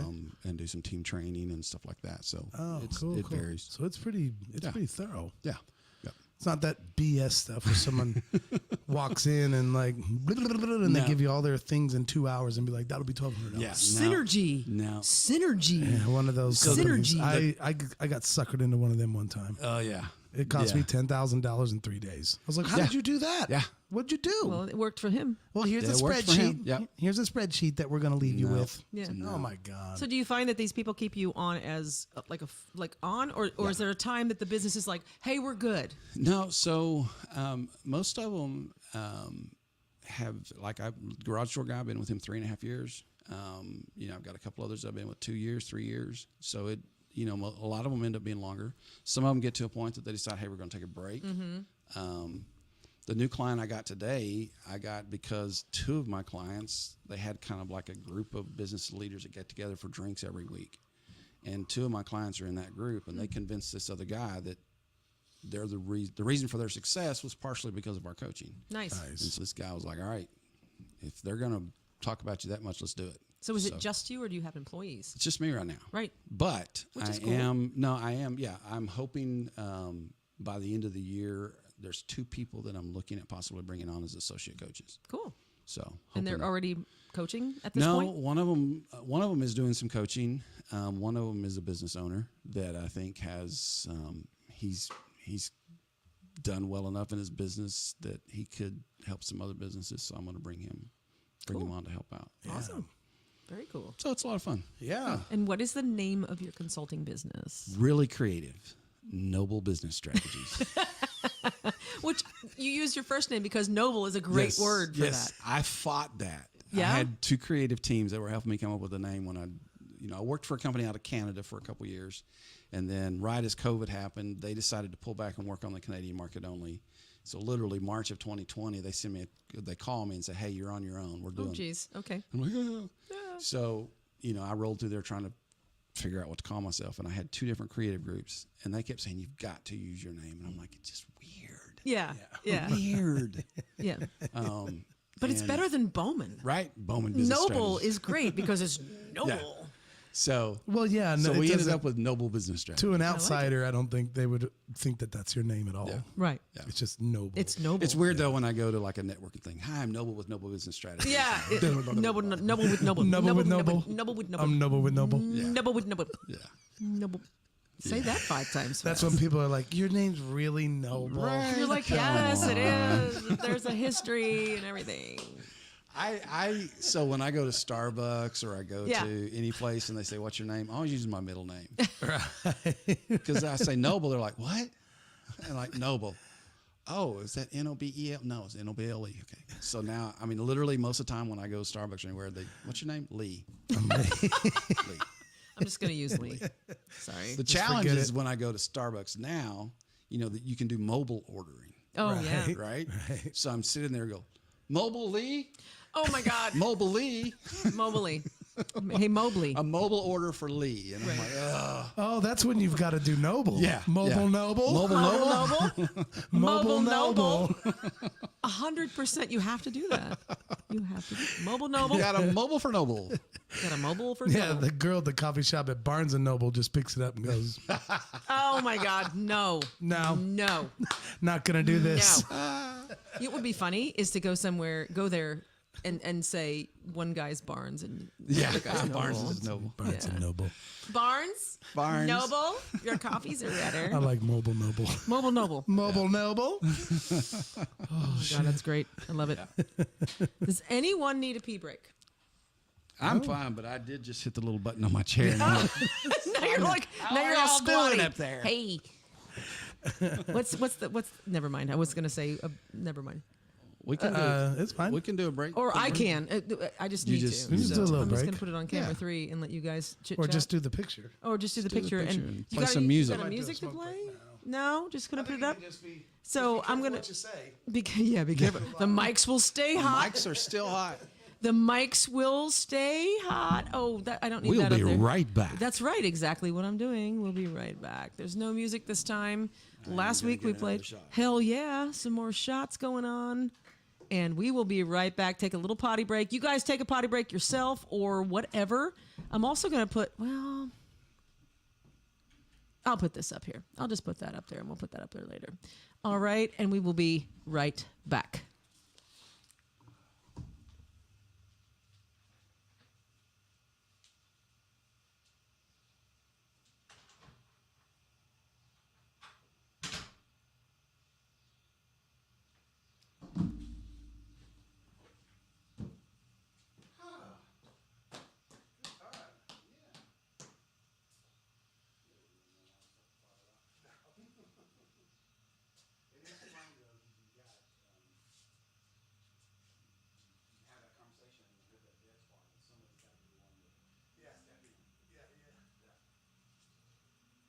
Sometimes I have these little panic attacks when that happens. What's your pet's name? That was stupid. Do you have a dog? I did. Remember Skinny Improv? Uh-huh. In downtown. So Jeff, who was part of that, I've known him for years, and I had him come in and do some leadership training about improv. And one of the big things was you never leave your team member hanging. Uh-huh. You know, so improv, somebody always had to. If there was a dead moment, somebody had to jump in. Yeah, yeah. And that's kind of the way I was sitting there. As you get to that spot, and he would jump in. That's how improv works. Yeah, right. Somebody's got to be ready for something. Yeah, and what's funny is sometimes I find, especially since we're live, which I mean, right now there's only like a dozen people watching, but it could do something later. Yeah. But sometimes I start to get that little panic when I feel something winding up, and I don't have. I'm not ready to go to somewhere else because I don't even know where to go. Then I won't even listen to your last 3 minutes.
Unmute.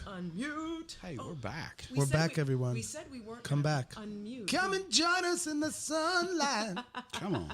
See, we didn't take too long of a break. Just had to do a little. Wasn't bad. Necessary stuff, and I think I'm ready for another shot. Okay. Well, You already had one. You just may had have been muted, but my wife said I can actually hear your conversation right now. Really? Oopsie. Glad we didn't say anything That terrible. might have been when we were on the porch. Might have been because it was It may not have muted been, Yeah. until the last 5 seconds. This was something I got into a little bit with Paul Tomlinson. As if you don't know out there, he's a Psychologist. Psychologist. He's a doctor. Dr. Paul. He's Dr. Paul Tomlinson. And just an incredible guy. He's amazing. Yeah. Great singer Great and guitar singer, player, too. I right? love his version of Purple Rain, too. Dude, he can sing He anything. can do Purple Rain. When we met him, I was doing the over at the church, over the Community Christian. Yes, yes. And I was doing the part of Mary. We were singing the Jesus Christ Superstar stuff. that's right, yeah. And he was Jesus. And that's when I met him. Mm-hmm. And I was like, he came in like a cocky Jesus. That's Mm-hmm. one of the things we talked about. And he's not cocky at all. Not the at all. dude can That just. was me that called him cocky. I know, but.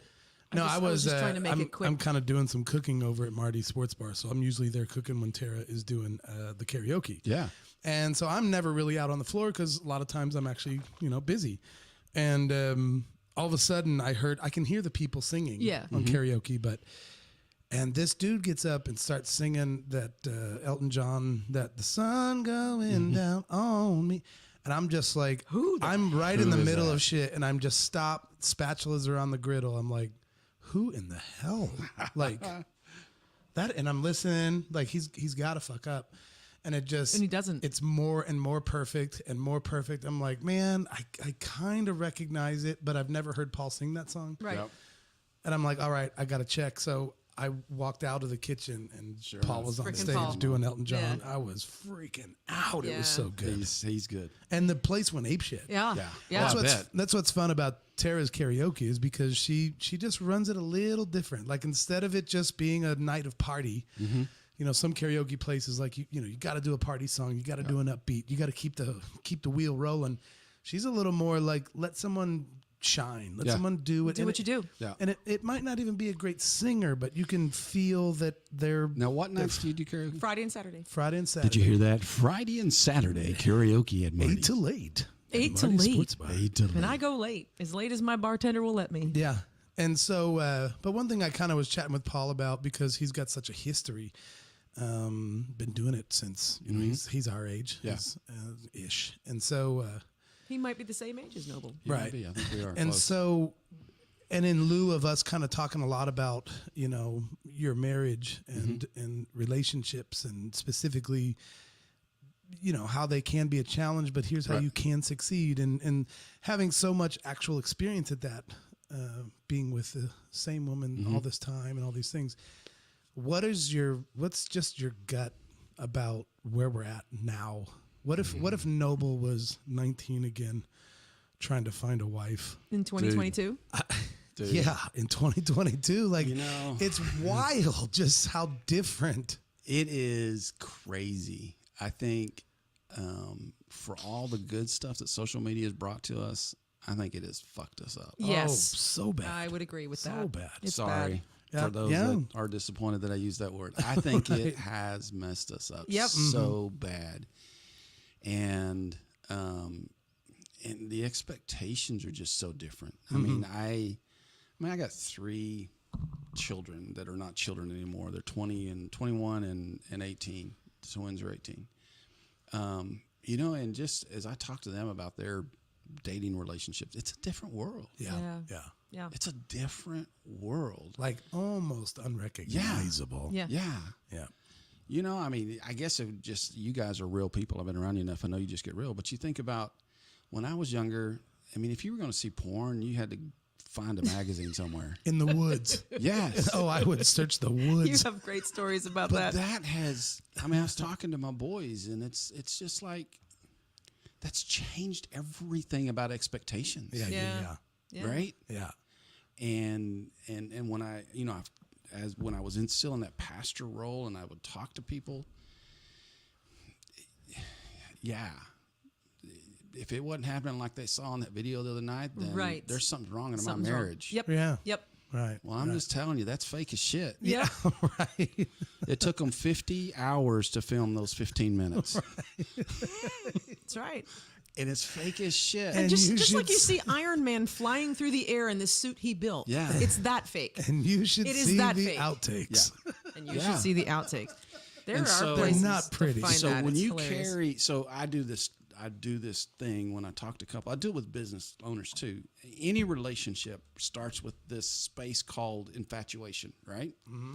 And in this space of infatuation, there are expectations created, right? Okay. It's in a friendship. It's in a business relationship. It's in a marriage. It's in anything. Most relationships, connections start with some type of infatuation. That guy's pretty cool. Right? Right. That's fair. Yeah. So out of infatuation comes expectations. So then we have a box full of expectations, right? And now you got to think about all the expectations that young people have today because of all the stuff they have access to in our culture. Yes. Well, out of expectations comes the next box, which is always unmet expectations. Yep. Right. Always. Now, some of these expectations are unmet because they were unrealistic. Some of them were uncommunicated. But it doesn't matter. They're unmet. Mm-hmm. And when you have unmet expectations, if you don't deal with it, the next box is disillusionment. Mm-hmm. Yeah. Mm-hmm. Right? And you get to disillusionment and you only got 3 options. You're going to work on it, you're going to settle for a shitty marriage, or you're going to get a divorce. Nice. Right. Right? And actually, disillusion is one of the words that Paul used when it came to the shooter. Yep. Like shooters that do shit. That's one of the main words he said. These are They're disillusioned with society. etc. Yeah. And that's one of the big words. Yeah. And so you carry, when I'm talking to business owners, I'm like, your employee comes to work for you and they think you're the shit. So they're infatuated. And then all of a sudden they've got expectations. And because you're a human business owner, you don't live up to their expectations. Right. Now you've got unmet expectations. Yeah. So true. Now you're going to decide, are you going to work on keeping this together or are you going to quit and get a new job? Right. Right? You're going to get a divorce. What are you going to do? Yeah. Yeah. And I think, man, it's tough. Yeah. It's tough for kids today. It is. So different. Yeah. Yeah. I don't know. It's easier in many ways. Yeah. But it's completely It's easier in many ways, tougher. but it's tough. And then you take social media and everybody puts their shit out on social media. Yeah. I mean, I'll see somebody that they got in a fight with their significant other or whatever, and they're spilling their shit on social. I'm like, come on. Yeah. Yeah. Yeah. Yeah. Shut it down. Why are you doing that? Go home, Yeah. For sure. And yeah, so I mean, that's a great question, but I think, man, it's tough. I think one of the first times I realized that social media was impacting the youth was early lessons about 8 years ago when one of my students was about 13 years old. And she had posted a picture on Instagram and it was cute. And so I liked it or whatever. And it was a really good picture, whatever it was. And I was like, why did you take that picture down? She goes, I didn't get enough likes. And I'm like, but so you took it down? You actually you'll deleted get more likes if you keep it up. You actually deleted She it. didn't get enough likes in that time. amount of time. In one, because it was like one day. Yeah. And I'm just like, oh, wow. I don't know anything about this. Being that I'm still a dad of teenagers and all of their friends, literally almost every kid that I interact with has anxiety. Yeah. And not just maybe, anxious about something, probably clinical anxiety. Right. Sure. And it comes from social. Yeah. Right. I agree. It comes from Bono, social. he's almost going to be 14 very soon. Yeah. And he's dealing with that too. Yeah. Yeah. And it's crazy. He's and those anxieties, that's the beginning of leading to, and that's one reason I'm so passionate about mental health, because I see how my boys have navigated this, but also the people, their friends, and wow. Yeah. Wow. And it's weird to me. It's hard for me to accept, which part of me don't know if there's options, but it's hard to accept that we can't figure it out. Right. It's moving faster than our ability to study it. Right. And so the gap's gonna be so big if it's not already that you just gotta hope for the best. Yeah. I mean, I don't know what else, And it's not just the kids now. I mean, I'm guilty of it. I despise having to have social media. we talked before the show about putting anything out there about politics or anything, right? Yeah. Because of business owners, we just can't risk that. Yeah. And so I have social media for my business. If I didn't have to have it because I need a presence for Noble Business Strategies, I wouldn't do it. Yeah. Right. Yeah. But I still find myself finding something that I post on my regular page just once in a while because I got to keep it alive, that I'm going back to see who's liked it. Yeah. Yep. Right. And I hate that. Yep. I go back and I'm like, well, how come I that didn't was get a funny. like? Why hasn't anybody liked it? And it's not just that, damn it. I go start looking at individually who liked it and who hasn't. Yes. And then I Exactly. go, why hasn't so-and-so like this? Yep. And then I know they saw it. And then I'll launch a study of myself, because some of the likes I get are from people that normally don't like other things. Right. So then I'm like, Why did was they it like about this Why would they one like that that? actually Yeah. drew his attention? Because I'm wildly surprised that he liked it. And it must have been so maybe I annoy him on all my other posts, but this one I actually won him over. And here's the other piece of socials, and we don't have to ride this train forever, but here's the other piece of socials. Back, we had a little conversation pre-show, but back, when George Floyd was killed, I spent many years when I was working with collegiate athletes as life and leadership coach. I was 8 years life and leadership coach for Missouri State football. Before that, University of Central Arkansas football. And so around all these, African-American athletes and heard their stories and knew their stories. And so I was pretty connected to some of that issue. Man, you can't post anything. Right. And you get friends, you get family, you get haters, you Out get of nowhere. everywhere coming at you like crazy. Yeah. Whatever the And- opinion is. Yes. Doesn't matter. And and so it got really harsh for a while, to the point that my wife was like, you do not post anything unless I read it. So she became my filter until I could get control of myself. Yeah. Right. And I'm just being gut level honest. Yeah. She had to become, and I found a cathartic experience from writing stuff without posting it. Yeah. Oh, yeah. Sometimes I'd be like, well, by God, I'm going to write that. Oh, yeah. And I would just type out this nasty message, and then I'd be like, Okay. Delete. I do that all the time. All the time. Just telling people out there. I start typing posts man. so many times, and then I just delete I it. still do it. I Yeah. still do it. Yeah. I don't do it. Cheers. Let's do another shot. Yes. Cheers to deleting posts. Cheers to deleting posts. I had to find a reason to have a shot. So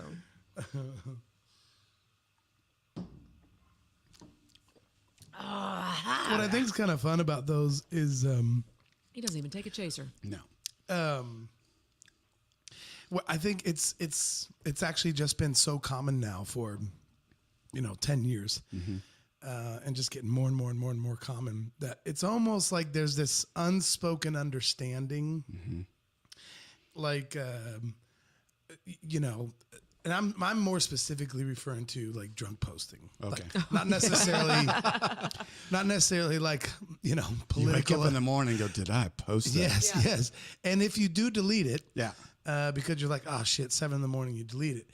It almost feels now that you kind of have the sort of friend group and or society that we live in now, where everyone's just kind of like, Dan was drunk texting. Dan was drunk. Yeah. Like, I don't know that people actually, like, when Facebook was really kind of coming out of the ground, if you did shit like that, it's like, what do you mean by that? Yeah. Like, well, what about this? My band is blah, blah, blah, or whatever it is. Yeah. And nowadays you'll put some obnoxious shit on at 12:30 at night, and you wake up the next morning at 7 and there's not very many comments, and you You're just like, go ahead and good. delete it. And then I think everyone's just like, Yep. That was Dan. That was Dan. and it's just like not, because I do it even to other people. If all of a sudden some friend of mine, I'm like, whoa, looks like Joe Blow like- is drunk. Yeah. Yep. And you sort of give them a pass, because you're like, we're all guilty of kind of, running wild emotionally on those damn postings. I think Gen Xers are like us, are all willing to be just a little more like real about it. Like, oh yeah, I fucking said something dumb. Well, and that's the thing with, when you start looking at socials, my oldest has Facebook, but my twins don't. They don't have Facebook. By choice? Really? Yeah. And I've heard that. They just never. They're like, why would I have a Facebook? I have Insta. Yep. I've heard that about that. Yeah. I've heard that from several of my students that are under the age of 20. Yeah. They're like, why? Why would you have Facebook? Facebook's dumb. Yeah. That's what? where parents are. Yeah. Yeah. So they're Which not it gonna used to post- be the youthful. It Yeah. used to, back when it came out, it was the college Yeah. kids. Well, when they came out, you had to have a college. You had to have a college email to get right. an account. Yeah, yeah. But that was 2006. That was I know. 2000. A little bit ago. Yeah. Just a little bit ago. We're So all they're like not on there in now. our 40s now. They're on Insta now or TikTok. We're still the same people on Yeah. Facebook. This one. I mean, if I'm going to admit any guilty pleasures right now, it's TikTok. I'll oh get my on gosh. TikTok and I'll this just. one. Oh. This one, you too. I'll just. Her and I will rabbit hole together. The favorite thing Sitting of next TikTok. to each other. The favorite thing of TikTok is being able to save stuff. So I'll TikTok it whenever, and then I'll save stuff. And then almost every night, my wife's got, you got any TikToks? And so I said, yeah, let's look at this one. Look at that one. Watch it again. You got to see it I again. know. See it again. You go up, down, up, I down. need to know that feature because You don't know. you can save them without actually following their page. Yes. Oh, Oh, yeah. Is that geez. the little ribbon? It's the little ribbon. Okay. Oh, my okay. gosh. I got to start doing You that. hit the ribbon. Because and some you of can them are save just so good. If you go to the arrow, you can download it to your phone. So I go look at my photos, and I've got tons of TikTok videos. that Oh I'll my God, download. that's funny. Yeah. Who's the guy that's the Christian? What's his Oh, name? Kevin Thornton. Kevin Thornton. Oh, yeah. You got to follow him, or Kevin at least Thornton. go check him out. Kevin Thornton. He's a 90s Christian kid. He's but our age-ish. he's gay, and he talks about his struggles of being gay when he was in church. Yeah. Yep. But In the he- 90s. But Yeah. he couldn't tell anyone. Yeah. And so now he's very like exposing kind of how goofy So church was. Because I can't post stuff on socials, I have two friends who are also business coaches, and we literally send each other shit 2 or 3 times a day. Right. And it's literally, most of it is goofy Christians. Right. Yeah. Literally today, there's a pastor in Louisiana who declared that a former president is the Messiah of America. Oh, Jesus. Oh, my God. He talked about the anointing Oh, my God. and how that the anointing hits you, and that this particular president was anointed where Yeshua, Jesus, was the Messiah of mankind. Donald J. Trump is the Messiah of America. Let's just take a moment of silence. Or another shot. Oh, my God. Sorry, we were going to avoid politics, weren't we? No, it's fine.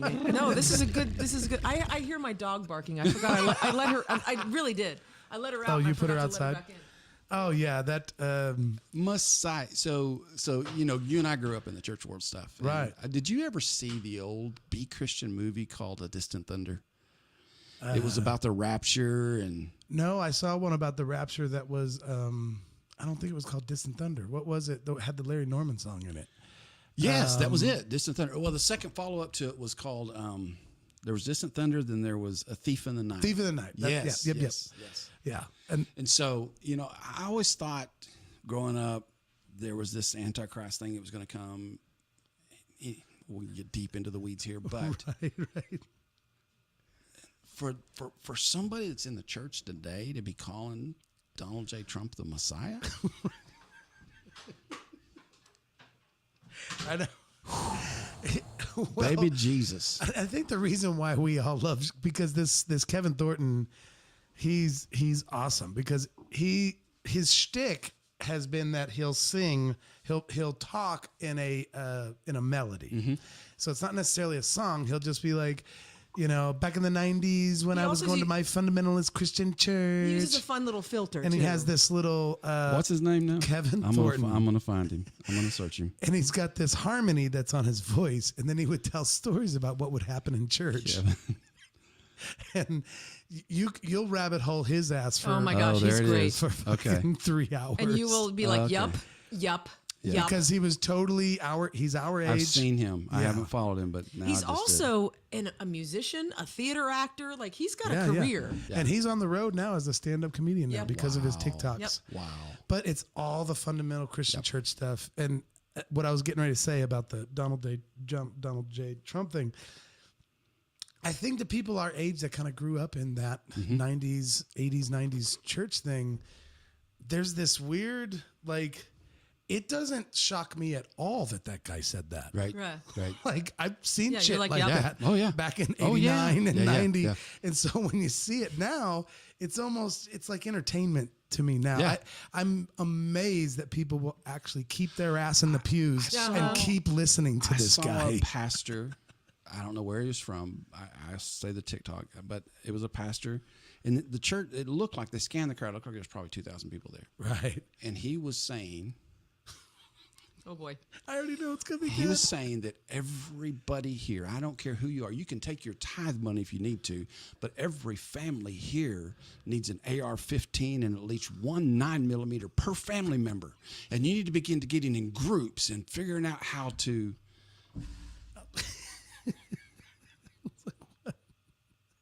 That's not in the Bible, is it? And then he said, I know people sit there and say, what would Jesus say about that? I'm telling you, we're for peace, but peace comes from power. Oh, my goodness. And there's people following They're him. going, yeah. Oh, yeah. They're going, yeah. Oh, yeah. Making it rain on them. That's right. Waving the white Making hankies. it rain. Oh, my gosh. Okay. Yeah. Okay, that's and that. So, that's, and so it's this strange like flashback sort of almost borderline abuse that we all experience. Julia actually says, wow, that's spot on, having flashbacks. Yeah. Since you said flashback just now. Right. Yeah, Oh, my exactly. goodness. It's crazy. And so now to see them, they've taken it to a whole nother level that is modernized. Yeah. But the same kind of shit was. Oh, it was going on back then. It was, all the talk about sex and about rock and roll. You probably experienced that with old Jimmy. Oh, man, yeah. He was the most anti-Christian rock guy in the world. Until he did his deep study on pornography. Deep study. He said deep study. That's a deep.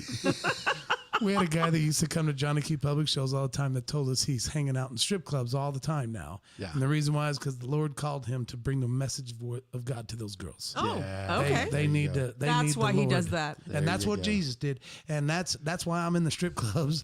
And he was, if you knew the guy I'm talking about, you're like, bro. Right. Like you look like a child molester just standing there. Oh my God. The Lord called me to the strip clubs because Right. I got a story. They need the I'll tell message part of the too. story. I can only tell part of it, then I can tell you the rest offline. But Okay. I was working for a company, and I was traveling, and I found myself in Memphis, and I was staying at a hotel, and the hotel had a bar, and so I was done for the day, and I went down to the bar, and there was a cover band playing, and I met a very popular Christian artist, and the cover band that was playing, they were friends of his. And so we got to talking, and they ended their set, and they said, hey, we're going to go somewhere else. You want to come along? I was like, sure. So I followed them, and they all went to a strip club. This famous Christian artist went to the strip club. Right. The next night, he had a big show at Liberty Stadium there in Memphis. And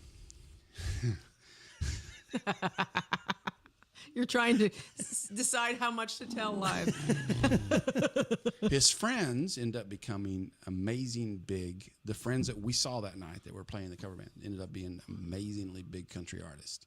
Okay. Right. And every time I see them, I think about hanging with that Christian artist and them at a strip club.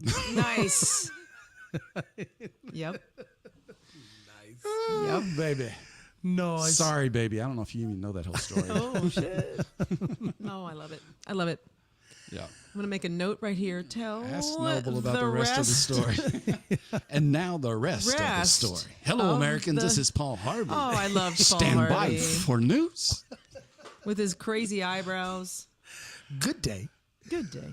And now you know the rest of the story. I Good love day. that. Good day.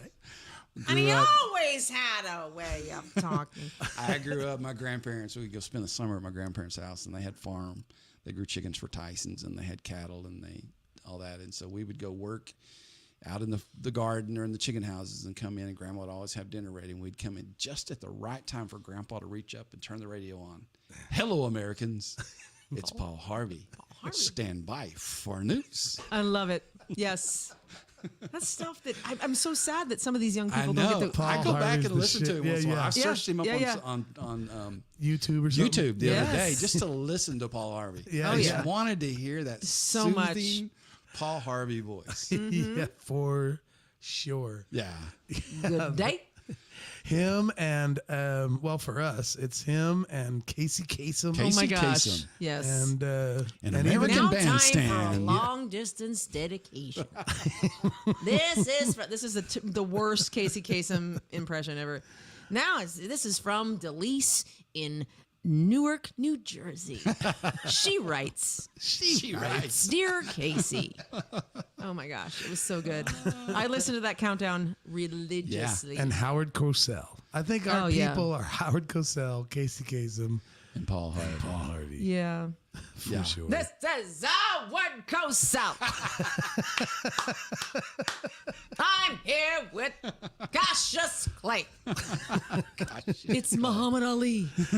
I'm gonna call you. There was a moment. I'm still gonna call you Cassius Clay. These are terrible impressions. Yes. Terrible. They are, but they're good. So They're good. pretty good. They're good enough to bring back the memories. Right? Right?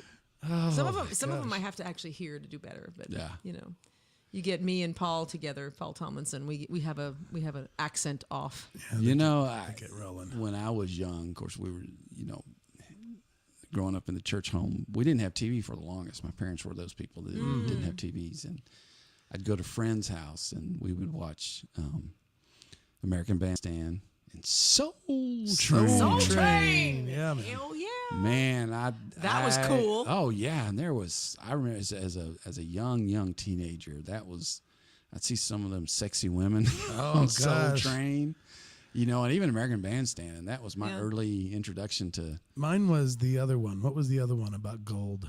Solid gold. Solid Gold. Yes. Yeah, with the Solid Gold dancers. I had done Solid sinful gold things to solid gold.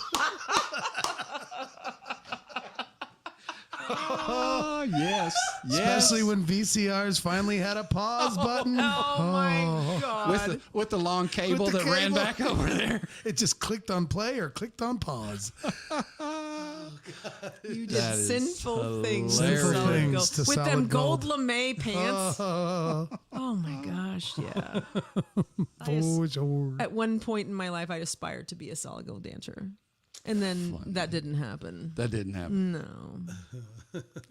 I was a better singer than I was dancer. So. F that. No. Yeah. It's fun. I think the only thing that I can resolve myself with is just like that was my upbringing. That's my Yep. childhood. Those are Yep. my voices. Those are my TV shows. Those are my commercials. And my kids, that I'm proud that they kind of I think they sniff out the coolness in their generation. Like they got YouTubers that they follow. My that kids don't when watch they're- TV. Yeah. They watch YouTube. They Right. don't watch Oh yeah, TV. yeah. Oh, same thing. here. Same thing. Yeah. I bought both. I've got a fucking story about that. Oh, this is good. This is good. Tell me. All right. I thought it would be so great. Like when I first moved in here and I was trying to get my house set up so that my kids could stay here if they wanted to. And I was recently divorced and things like that. So I'm like, I'm going to get them both Big ass TVs. Big ass Yeah. flat screen Like TVs. that right there. Them fuckers never got turned on. They're Nope. still hanging on the wall and Yep. they're brand spanking Yeah. new. I don't think they got more than an hour of time No. on them. No. I'd walk in, they'd be on their phone. Yeah. Your freaking phone. Even though it's a smart TV, you can get YouTube there. One of my twins went and bought this huge ass TV. I mean, it's on the wall, but every time I go in, he's sitting at his desk. He's got 2 or 3 screens. Oh my Yeah. And God. he's sitting there watching YouTube videos on the screen. Right. Yeah. Right. I'm like, what's your TV up there? Can I have that one? Right. Can Yeah. I go know. put that in my bedroom? We've often said I the will one in take it. Bono's room. It's Yeah. like we don't have we have a projector that we use in our bedroom, but Yeah. I was like, well, let's just hang this one in Yeah. here. Yeah. He's not using it. Neither one of them. I just couldn't get them to. He took it. He I took told it. him, I was like, you when he can- moved out, he took it. He I was took it like, with you him. can Elvis put, took it. You can put YouTube on there Yeah. if you want to do that. Yeah. I was like I said, Elvis took that one. But I think and when they're 50 years old, they might sit around and talk about Mr. Beast, or they Yeah. might sit around and talk about whoever the big YouTuber is right now, and hopefully have these same kind of fond memories. It's just that's going to be their thing. And as a boomer, which I know I'm not a boomer. We're not a boomer, but they call us think that. I'm a boomer. Yep. Yeah. The younger kids don't realize boomers are way older than us. That's our parents. But they call us boomers anyway. Right. As a boomer, I just don't understand most of what they love. Yep. But I can't challenge it. I mean, there was several things that my parents, REO Speedwagon was awesome for us, and our parents were like, What? Yeah. it's like, how do you They REO wanted to Speedwagon? listen to They're the best. Elvis and yeah. whoever, which I love Elvis, but And so you have that, you just have that same thing. Do you need another blue moon? I'm good right now. Okay. All right. And so I think that's the only time I get to it's okay. Yeah. Just you enjoy sort of what you had, and don't expect that your kids got to live sort of the same way. Speaking of stuff when we were kids, did you see a couple of weeks ago was the anniversary of the Jetsons? Oh yes, George Jetson. We George were Jetson. at a place in Rogersville. Our friends that own the Beaks. Okay. Beaks. It's called Beaks Bar and Grill in Rogersville, and the bartender came up with a Jetsons drink. It was a Sunday fun day. We were working, and we ended up And not it was working. actually George Jetson's birthday. And It was Yeah. George Jetson's birthday. So so you remember Jetsons? They had TVs that you could sit and talk to. Yep. And we've got that now. I was on Zoom today. We thought it was so wild. We thought it was Yeah. so freaking cool. How and when could I was that a little ever kid, happen? my dad was an electrical engineer, so he went to Bell. He worked at Bell Labs, and we moved all over the place because where they needed him, we live in California, whatever. Sure.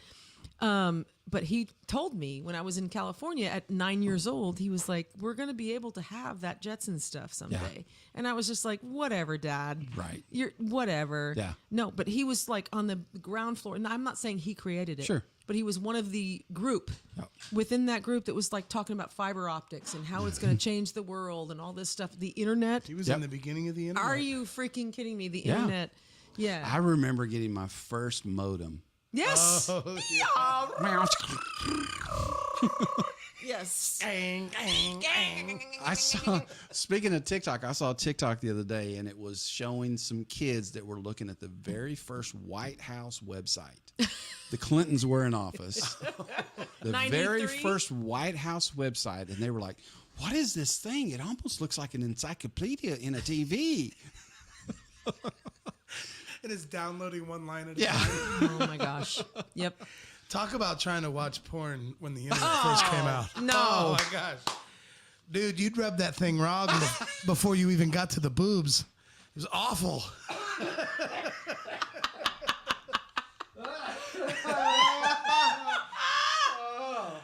Oh, dude, you'd rub that thing raw before you even got to the boobs. It was awful. Oh my gosh, for real. Yeah. Oh gosh, That's the pictures. reason I've always liked the look on their face. Exactly. Exactly. My style is the face. Oh, I like to see that look of pleasure on their face. Because that's what. I'm done. I'm done. Just click. I'm out. A jerk off session would take my like 3.5 hours. I literally still have my AOL email address. Really? Yes. Wow. Yes. So I had an AOL email address back in the day, and I think I started it in 1992. Wow. I still have it to this AOL. day. You And still I use it? Yes. That's it's what my you use. main personal email. Wow. And it's like, I get so much junk mail. Oh, I can imagine. There's like 50, 60 junk mails can a imagine. day because I've had that since 1992 Wow. ish. Wow. Yeah. It's back when the day when you were limited to like Yep. 8 characters. Yep. Because I called it, well, I don't care if you email, whatever. Thanks a Mil is what I Thanks called a it. Mil, huh? But I had an album that I recorded called Thanks a Million. And I couldn't do Thanks a Million. I had to cut it short at Thanks a Mil because of AOL's restrictions on That's 8 crazy. characters or whatever. So, yeah. I think I that's had the one album back right there. then, but I don't remember. I don't remember it because I remember having an AOL account, but I mean, we had the software. yeah. Yeah. Yeah, you had to plug it in. I Yep. mean, I had a friend of mine. I was selling real estate, but a friend of mine, we started we built and sold computers, and like the computers we were selling back then were literally. I mean, if I went to upload Word, I had 25 Right? discs that I had to put please one in. enter disc 2. It took like an hour and a half to put Word on a client software computer. Unreal. Doug Fuller says, thanks a million. Still listen to it. Thanks, Doug. Thank you, buddy. Nice. I need to just give you that copy that's sitting over on that shelf over there. Yes. I'll just give you that copy. You can take that home. Awesome. I don't know what year it was, 99, I think I recorded that. Wow. My little country album. Look at you. Look at me with my dark hair when I actually had regular hair. Then it went gray. I remember you when you had regular hair. Yeah. I had purple. And I remember watching you play at, the first time I think I ever saw you play was at 320s. Yeah, probably. With Bad Habit. Yep. Yeah. I came there with a guy named Justin Long, and we came to watch you play one night, and you played the keyboard a little bit. Sang. Yeah. I think you had on some red spandex pants. Probably. I was half the size I am now. No, I wouldn't say half the size. Not quite half. But at least a couple notches below. Yeah. It happens, right? Hey. You get happy, you get fat, whatever. She uses those pants as potholders now. I don't know. That joke didn't make any sense. Let's do it. You can put your hands in those. Kind of. I see how it can kind of make sense. We are now in the part of the show obscure. where the whiskey's taken The home. whiskey's taking over. We're 2 hours in, and it's taking over. Hell to the I've had a good time, man. Is there, I say this to some people, because strangely, even though we've known each other a long time and we've hung out and we've done all those kind of things, there's still just like so much stuff that we don't actually know about you. I mean, as far as knowing you your whole life or something. But sometimes I'll just throw out there, do you think that there's something that you're like, oh, they should know this about me? Like a story that we would have missed because we don't have any idea. Because I asked Randall Shreve that question a couple of weeks ago or last week. And he's like, I don't know. Oh, wait, I was an extra on the Pirates of the Caribbean movie. And I was like, what the fuck, man? Nobody knows this about you. How did, of course I didn't. That's a big deal, bro. He's like, oh, met Johnny Depp, hung out with, I was like, what the hell, bro? So about me, I'll tell you one, but a funny one kind of along that lines. My mom was an extra. She is in the last scene of Iron Man 1 and the very first scene of Iron Man 2. No really? Kidding. See, that's a good one. See? Yeah. As an extra or what was she? She was an extra. Yeah, she was on tons of shows when they lived in California. She loved to do it. She loved TV. So she would go, and the very last scene of Iron Man 1 is at the press conference. Yeah, remember, oh, right. Yeah. And she is behind. She's on the second row of the press conference, and she stands up and raises her hand, and you can see my mom. Oh my gosh, that's and cool. Then the very first scene of Iron Man 2 starts back with that same scene. Oh, how fun! Yeah. See, that's a great story. So that's a good one. The interesting thing about me that a lot of people don't know before when we were talking about my dad, right? Mm-hmm. So the day after I found out my biological dad had passed away, or the day after that, I decided with a group of guys, we were in Colorado. I would take like 40, 50 college students to Boulder, Colorado. Uh-huh. We would spend the summer doing a leadership program. So we would do leadership development, and they would work during the day, jobs in the city, and we would do leadership development on nights and weekends and just have fun. So one day we decided to go to Winter Park and mountain bike. So we loaded up our mountain bikes, went over to Winter Park. You can put your bikes on the gondola and ride the gondola to the top of the mountain, and then you ride your mountain bikes down, right? So there was 5 of us. We rode our bikes to the bottom of the hill the first time, and we kept bumping into each other. So the second time we decided, let's spread it out so that we're not bumping into each other. So second time we're coming down, I am the third one of 5, so I'm in the middle of 5. And we're coming down the hill, and there's this point where, I'm literally pedaling downhill as fast as I can. Right. Man. And I come in a turn, and as I get to the turn, I realize I'm in trouble because I'm on the outside of the turn, and there's gravel. Oh, boy. And that's the last thing I remember. Uh-oh. Oh. When I woke up, this arm was wrapped behind my head, and I could look and see my kneecap. Oh, geez. Wait. So I passed back out. Oh. And then the next time I woke up, like you could see the actual bone. Yes. The next time I woke up, you could see your kneecap. I grabbed my head, and when I grabbed my head, instead of it being like this, it was like this. Oh, geez. I passed back out. Yeah. The next time I woke up, I heard somebody saying, "Oh my God, there he is. He's dead." So I just passed back out. Oh my God. Long story short, I missed the turn. I was about 40 feet off the side of the cliff, and I had a complete orbital blowout. My eyeball was hanging outside my face. And so they get me off the mountain. They bring this huge ski patrol. Still works during the summer, even though they're mountain biking. They come. They get me off the mountain. They get me down into the trauma center there at the bottom of Winter Park, and they sew my knee up. And they try to figure out if they should use a helicopter or an ambulance to get me to Denver. So they ended up taking me to Denver in an ambulance. And I get there, and 9 o'clock the next morning, I go into surgery, and I have 5 metal plates and 23 screws on this side of my face. Holy shit! Oh my goodness! Perfect. That's the perfect story I wanted. That's the title of this episode. 5 metal plates and 23 screws. And you can see out of that eye fine and everything? So what's crazy is I went to St. Luke's in Denver. It was a level 3 or whatever it is, the highest level trauma center. They were really slammed that night.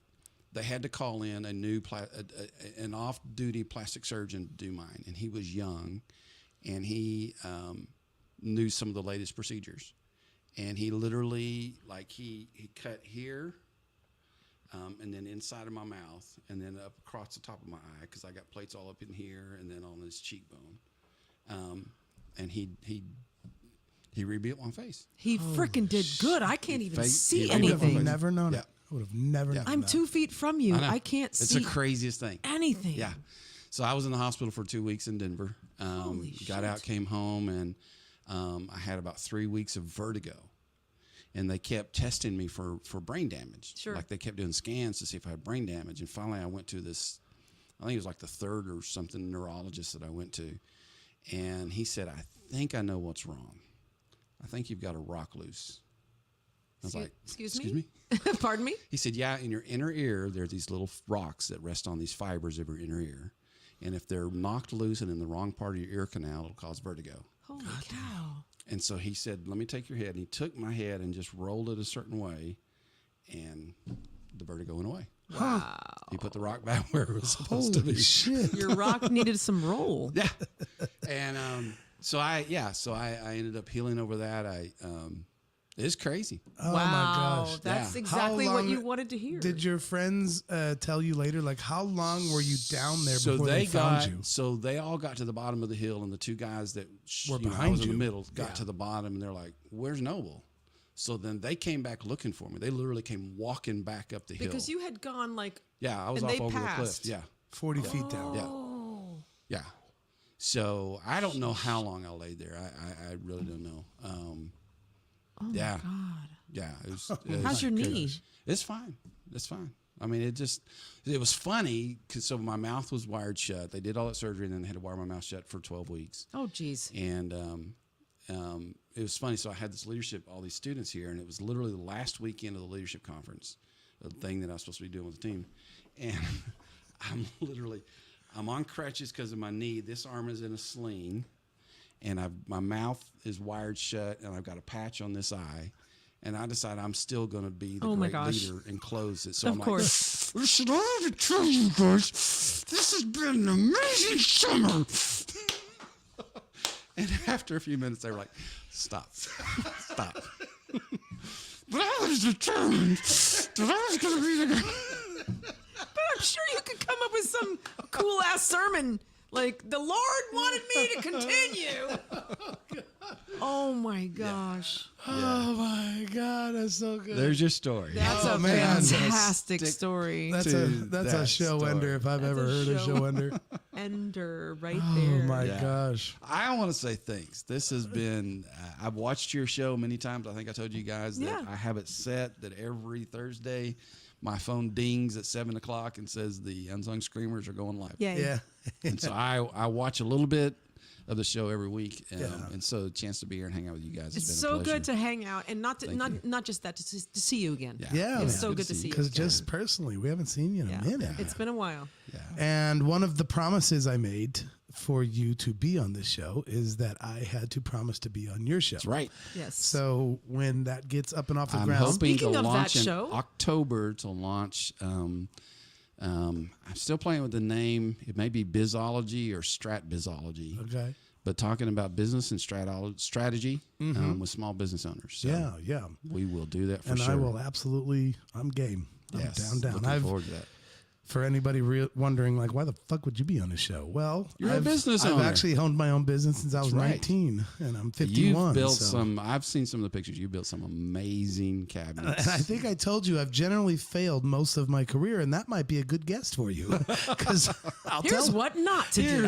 I'll be the guy that tells you what not to do. Because we were talking about that. We were talking about someone who has all the tech or the creativeness, but no business strategies. Which is exactly me. Yeah, that was exactly me. We'll definitely do that for sure. I think that'll be fun. We will be looking forward to that, and maybe hopefully October launch. Hopefully October is what we're looking at. Very we'll keep an eye out for it. Yep. I'm going to bust back to the comment real quick. Yeah. Okay. Just real quick before we say goodnight. And Doug Fuller said, thanks a million, that album of mine. He also says she plays a great flute solo on Color My World. A lot of people don't know I play flute. No way. So, yeah. So actually, I think I've seen you play. Did you play it a couple Violet songs? Yes. We used to do a Violet song. Yep. We did a song called Revolution where I played the flute.